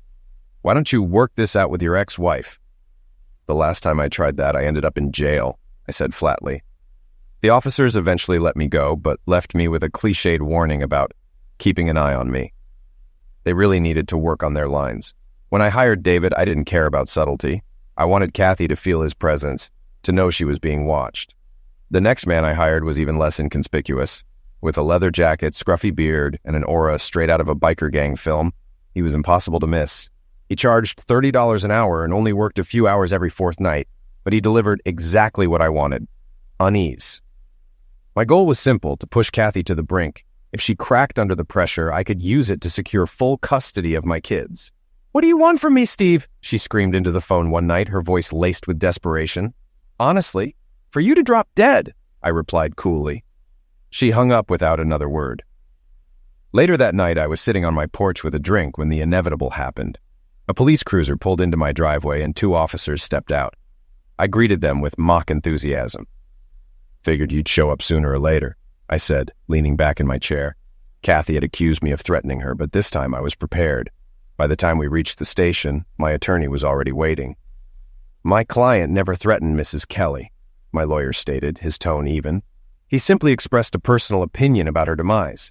That's not a threat, it's free speech." The officers weren't convinced. "She feels threatened, especially since your client has hired individuals to follow her. It's creating a hostile situation." "Hiring someone to observe another person isn't illegal," my lawyer countered. "Unless you have hard evidence of wrongdoing, this is a waste of time." The taller officer sighed in frustration. "Mr. Moore, why don't you just move on? People get divorced every day. What happened is unfortunate, but you need to let it go. If she snaps and something happens, we'll know where to look. If she agrees to give up custody of the kids, my client will step back entirely," my lawyer offered. "That's a matter for the courts," the officer replied. With nothing else to say, the meeting ended and we walked out. That Sunday morning, as I enjoyed coffee and the newspaper on my deck, the doorbell rang. It was early and I wasn't expecting visitors. When I opened the door, Kathy's parents were standing there. "Steve, can we have a word?" her father asked. "Sure, come on in," I said, motioning them inside. They were dressed in their Sunday best, likely coming from or heading to church. I offered them coffee, but they politely declined. "We came to talk about Kathy," her father began. "We know she's made mistakes, and what happened to you wasn't fair. But she's still our daughter, and we're worried about her." I nodded, leaning against the counter. "I don't want anything to happen to her either. But let's be clear. She's made her choices, and now she has to live with the consequences. My priority is the kids. They'd be better off with me, especially given her string of bad luck. I don't want them caught in the crossfire if things take a turn." Her parents exchanged uneasy glances. "We'll talk to her," her mother said hesitantly. "But you know how stubborn she is." "The Kathy I married wouldn't have cheated or betrayed me the way she did," I said bluntly. "I don't recognize who she is now. But if you're expecting forgiveness, don't hold your breath. I don't forgive, and I sure as hell don't forget." They left quickly after that, clearly unsettled by my words. I figured my message had landed. On Thursday evening, the confrontation I'd been anticipating finally arrived. Just after sunset, the doorbell rang. Through the peephole, I saw Kathy standing there. She hadn't called ahead, which made her appearance even more satisfying. Opening the door, I greeted her with a smirk. "Evening, Kathy. Care for a drink? How about hemlock?" "Do you ever stop being an a-hole?" she snapped, pushing past me into the house. I closed the door behind her. "What brings you by? Finally decide to admit you've been wrong all along?" She ignored the jab and sat down stiffly in the living room. "I want to talk about the house," she said flatly. "Our house?" I asked. "You mean the one I've been paying for single-handedly since the divorce?" "I still own half of it," she shot back. "I want it sold. What's it going to take for you to lower the price?" "An act of God," I replied, "unless you're willing to cover the loss and add interest." "Fine," she said, gritting her teeth. "Just get it done. I want you out of this neighborhood and out of my life." "That's never going to happen," I said calmly. "You still hate me that much?" she asked, her voice softening. "More than you could imagine," I replied. "But let's not rewrite history. This isn't about hate, it's about consequences. You made your choices, and now you have to live with them." "It wasn't planned," she said, her tone almost pleading. "What happened with Bob wasn't intentional. Happened? I shook my head, unimpressed. Save the excuses, Kathy. They're as empty as the promises you made during our marriage. She stared at me for a moment before standing. You're impossible. And you're predictable, I said, opening the door. Don't let it hit you on the way out. She couldn't possibly believe I was dumb enough to fall for that line. Don't insult me, Kathy. Nothing just happens. Unless he forced you at gunpoint, you went along with it willingly. Was he so much better in bed that you decided to burn down our marriage and shatter our family? Her face tightened, but she didn't flinch. It wasn't about Zex, Steve. It was about the fact that he needed me. He didn't have anyone else, and somewhere along the way, I guess we both started to depend on each other. It just grew from there. Needed you? I snapped, feeling my anger spike.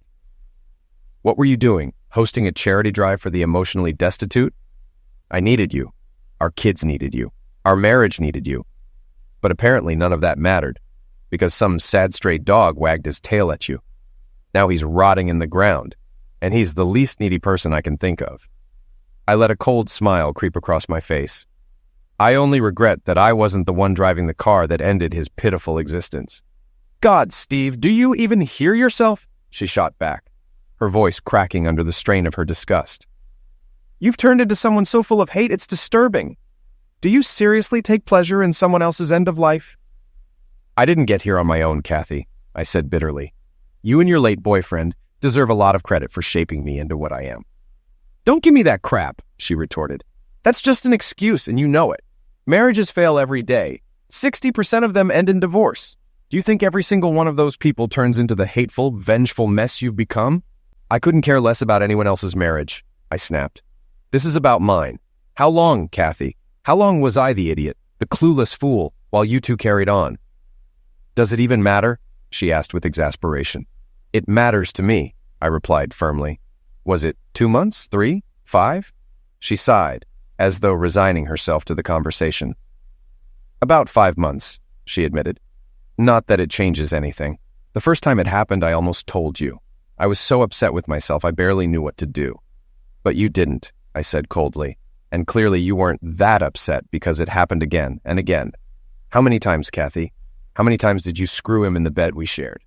Never! She snapped, her voice tinged with indignation. I would never disrespect you like that. Oh, but doing it everywhere else was just fine? I shot back. Did you know some of our friends knew? They saw what was happening, but none of them had the guts to tell me. I learned the hard way that you can't trust anyone, least of all you. She took a deep breath as if trying to steady herself. Where do we go from here, Steve? The house is all that's left tying us together.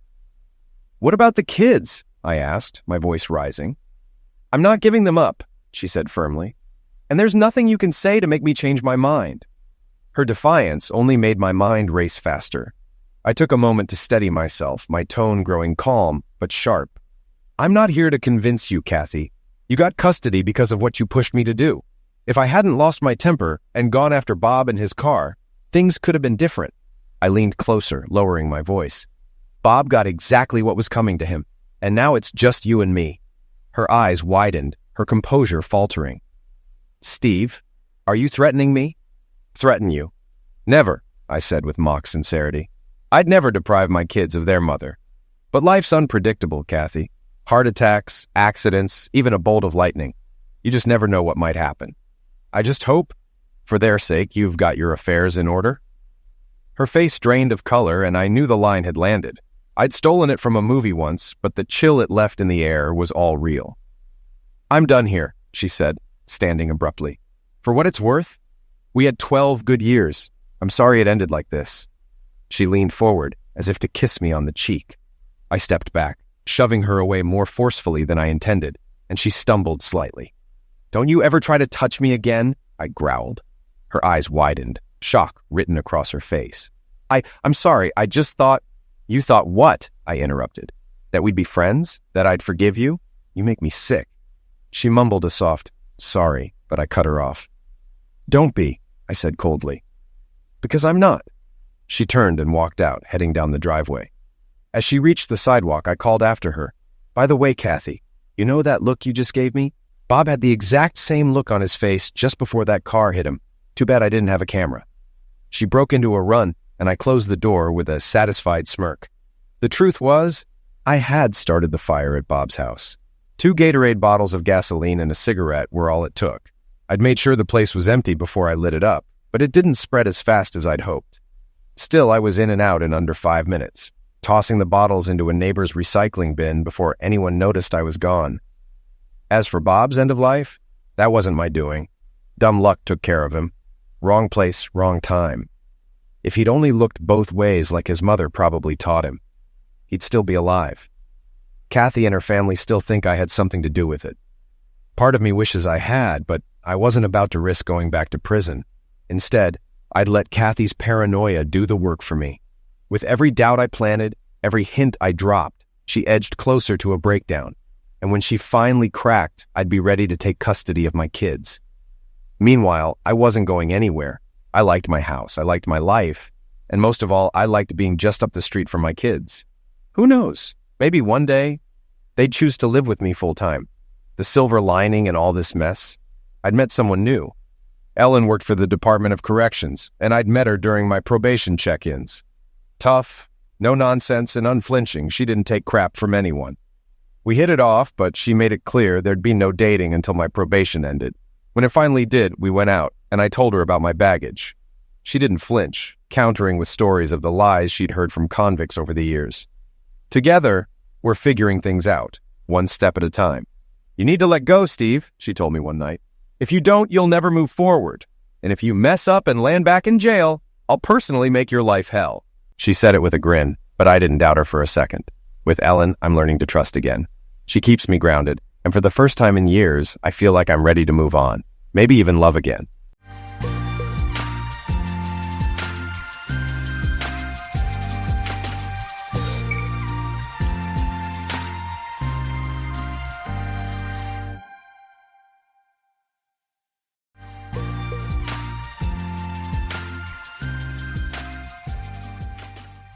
Hey there.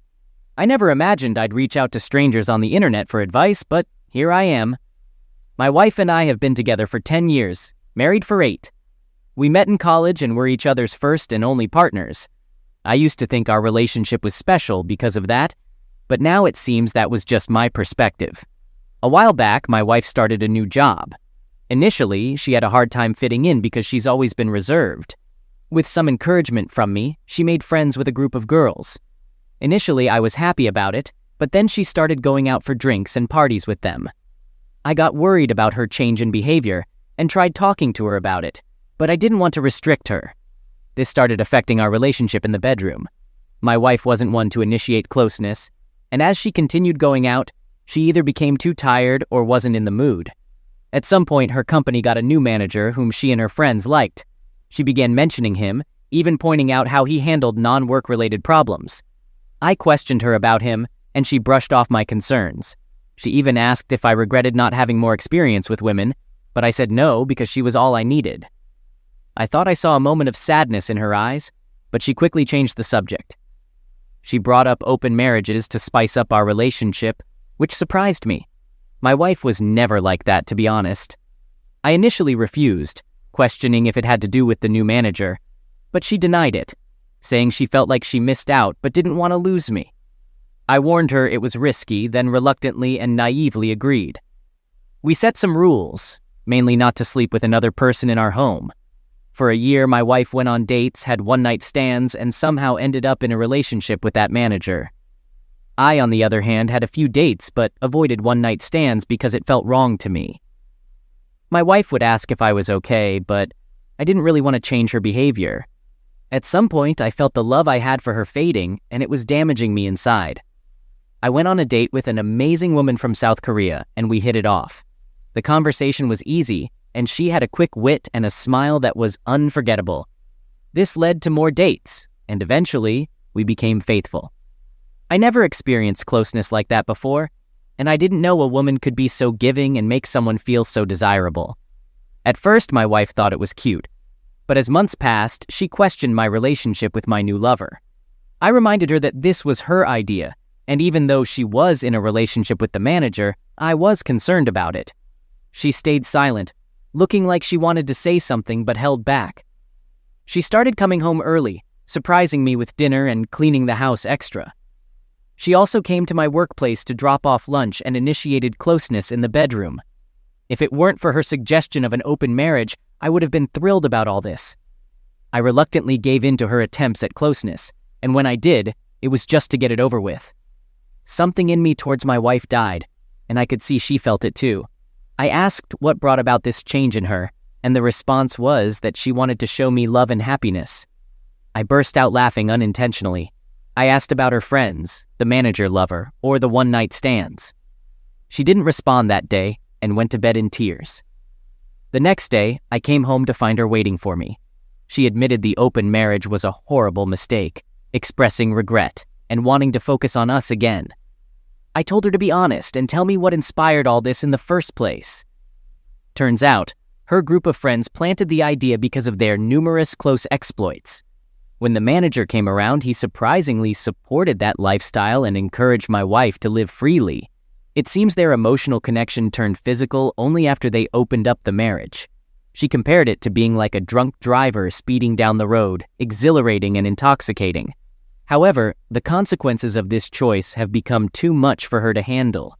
She now realizes that she didn't need a comparison. What they had was truly unique and special. Unfortunately, she feels like she destroyed our marriage and any chance of a future together. When I told her I might never see her as my wife again, it made her break down in front of me.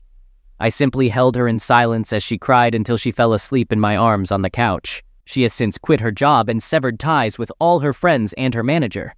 She even expressed her willingness to spend the rest of her life making it up to me, working hard to be seen as a wife again.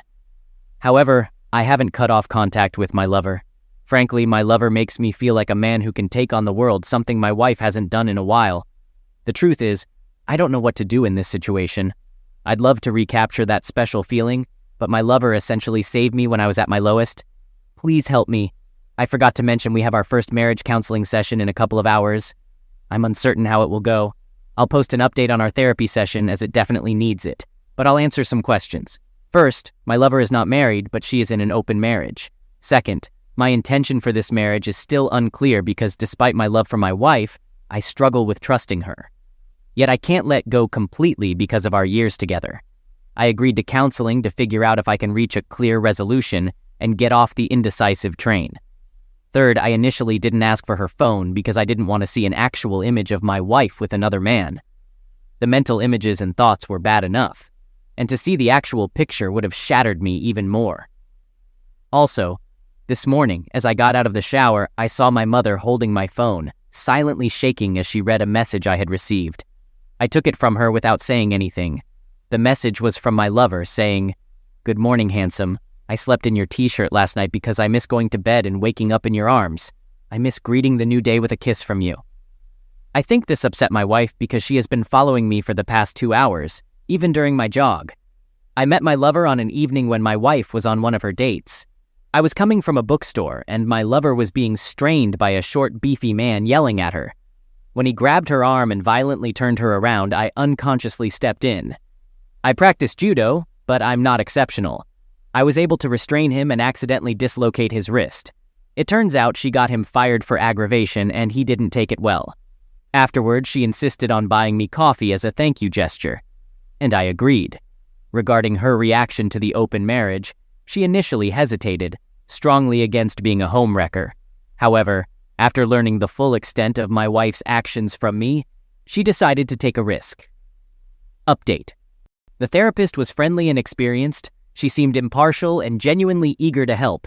Even though it was our first session, my wife used it as a chance to share everything. She confessed that her group of friends made her question if she missed out because she committed to her first boyfriend and had no other experiences. She never had the same adventures as some of these supposedly amazing women. Keep in mind, some are divorced, but none are married. The therapist highlighted that this could hurt a marriage due to differences in mindset. My wife agreed and added that after the new manager started approaching, some friends encouraged her to explore, saying it was a chance for her to discover herself. She obviously felt guilty, she says, so she never did anything physical until a divorced friend suggested an open marriage as a loophole, saying some couples come out stronger. Regrettably, I agreed, and her so-called adventure began. It was thrilling but lacked real substance, unlike what we built over the years. She started questioning her reasons for doing this. She said she could see the hurt in my eyes, but told herself it was an adventure. She thought she had the chance for an amazing experience, so the gravity of it all never occurred until she noticed a change in me. Initially, she assumed I'd accept her situation and be okay with it because I went on dates. But everything changed when my lover became a constant in my adventures. Apparently, I started smiling for no reason, and my eyes lit up with texts or calls. She felt a pit in her stomach and got many panic attacks for no reason. Seeking advice from friends, they said it was a normal reaction for me to have during the adventure. But when the same divorced friend who suggested this said his lover makes him happy, the reality finally dawned on her. The very real possibility that another woman, not his wife, gave him joy almost made her pass out. She realized how ridiculous this all was and begged them to help her win me back. But they just told her if she couldn't deal with it, why did she open her marriage in the first place? She knew then and there that these people were toxic and a threat to our marriage and the life we built. Hence, she's been on a mission to win them back by any means necessary. I, on the other hand, didn't share much, but I did let the counselor know about the situation on my side with my lover still in the picture, to which the counselor said no resolution could ever be reached with my lover still in the picture, and suggested we book another appointment after tomorrow. The counselor did say it was unusual for someone to stay with their first this long, and gave the impression that any storm can be weathered. Update. It's been like a scene from Jerry Springer. I've moved into my brother's apartment at an incredibly low cost. I've uncovered some troubling details about my wife's actions and disturbing things about her manager. In our second counseling session, I asked questions from fellow Redditors, including if she was certain nothing physical occurred before we opened the marriage. She avoided eye contact, pleading with me not to make her say it, fearing it would ruin us. After some pushing, she admitted it wasn't physical, but that they engaged in self-touching in front of each other. This guy convinced her it wasn't technically cheating, just appreciating each other's beauty. I was shocked, and she started shaking and hyperventilating, even crying snot, apologizing profusely. Even the counselor was taken aback at this point. My wife knelt, hugging my legs, expressing deep remorse. I asked what really changed her view of him. She explained his behavior changed when she distanced herself from the group. One evening, she overheard him speaking disrespectfully about her to a male colleague.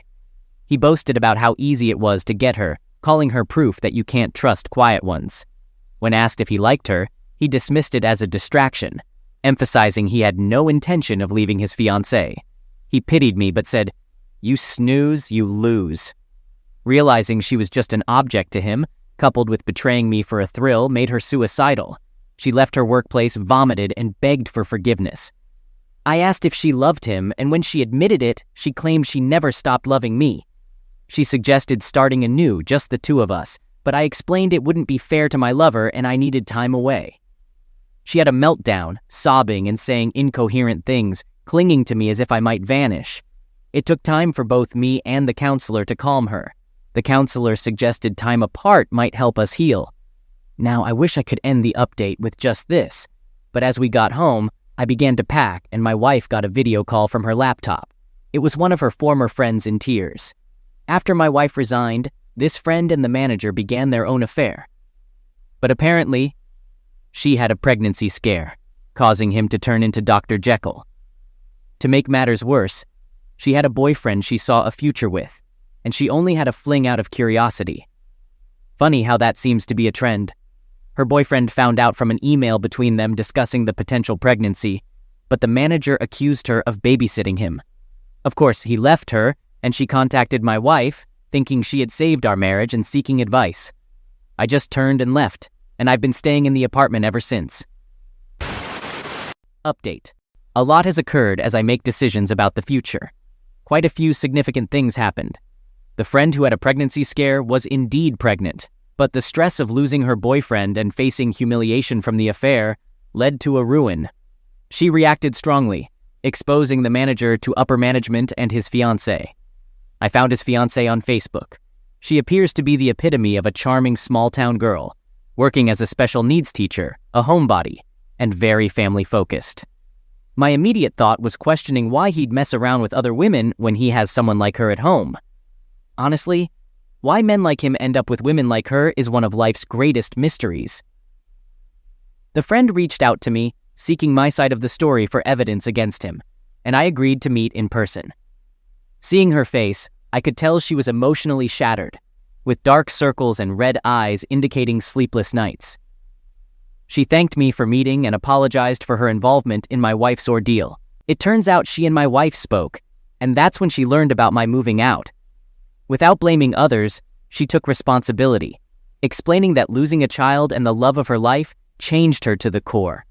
She can barely look in the mirror without feeling disgust, haunted by her ex's face when he found out. This meeting seemed like a form of self-punishment for her self-hatred. She informed me that the manager, due to workplace fraternization and his influential position, might be fired and blacklisted. The same consequences might apply to her, and she accepted it. After hearing my side, she left, and I apologized again. Needing to retrieve some belongings, I went to the old place when I thought my wife wasn't home. Unfortunately, she was there, surrounded by our wedding photos, visibly upset. Seeing me, she tried to hug me and offer lunch, but I declined, explaining that I needed a few things before leaving. She showed me a recent message from her former manager, berating her. Apparently, my wife helped her friend expose him to relevant parties, causing his anger. She got the idea from chump ladies and marriage builders, thinking that exposing the secret would weaken its power and give us a chance. I appreciated her courage, but clarified that it didn't change anything between us. I also mentioned stopping marriage counseling for individual counseling. This made her cry, and she understood. Despite expecting elation or rage, I felt numb towards her. Recognizing this abnormality, I decided to address it in individual counseling, not marriage counseling. I also consulted a divorce lawyer on my brother's recommendation for precaution. Currently, I'm not eager to fight for the marriage, and my wife senses it. Her attempt at closeness ended with my refusal, leading to a loud confrontation. I shook my head, explaining that if she still couldn't understand after all that's happened, our marriage's direction is clear. This is my current stance, at least for now. I enjoyed the Radisson because of its large, roomy lobby, reminiscent of old movie hotels. Standing aside with my sons, Bradley and Terry, we waited for my wife Lauren to arrive for a Wednesday afternoon date. We had been planning this day for weeks, eager to see how it would unfold. Lauren and I were approaching our silver wedding anniversary next week. We married early and had our boys early, both attending Temple University on scholarships. Despite living in Reading, we rarely ventured to downtown Philadelphia.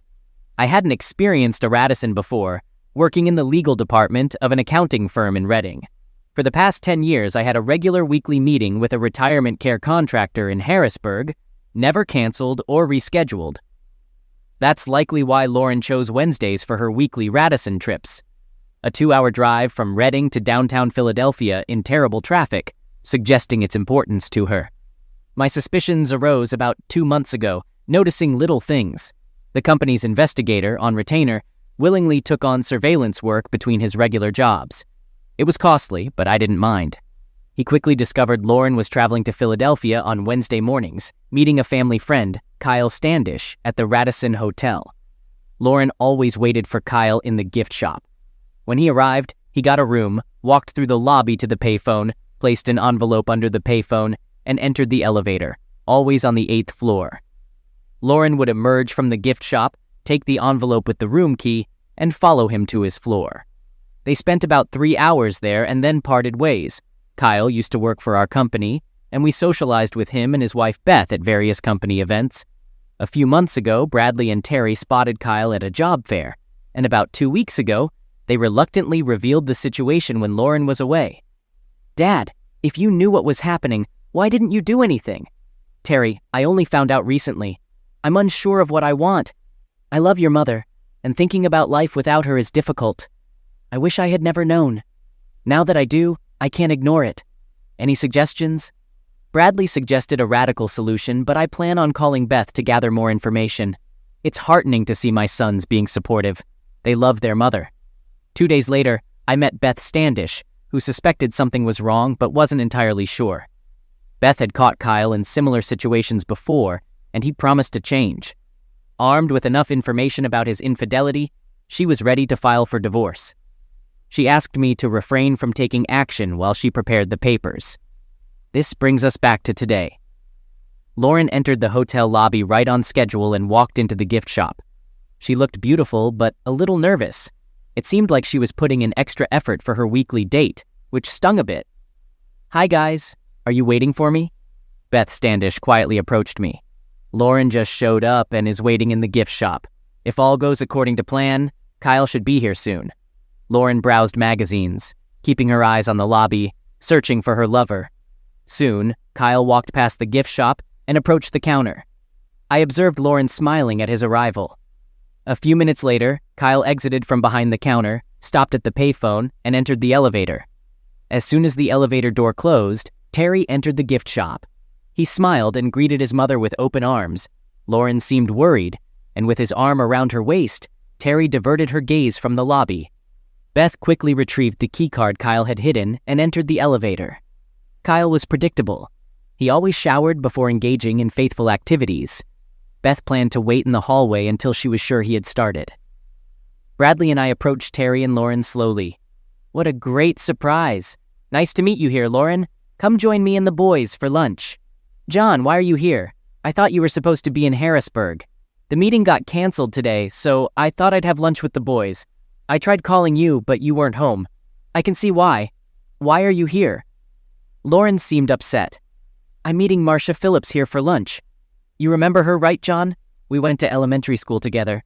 She didn't notice the boys smiling at each other as she came up with this lame excuse. "No problem, Lauren. We'll make a reservation for 5, and she can join us." Lauren reluctantly walked with us to the restaurant. She seemed to have no choice.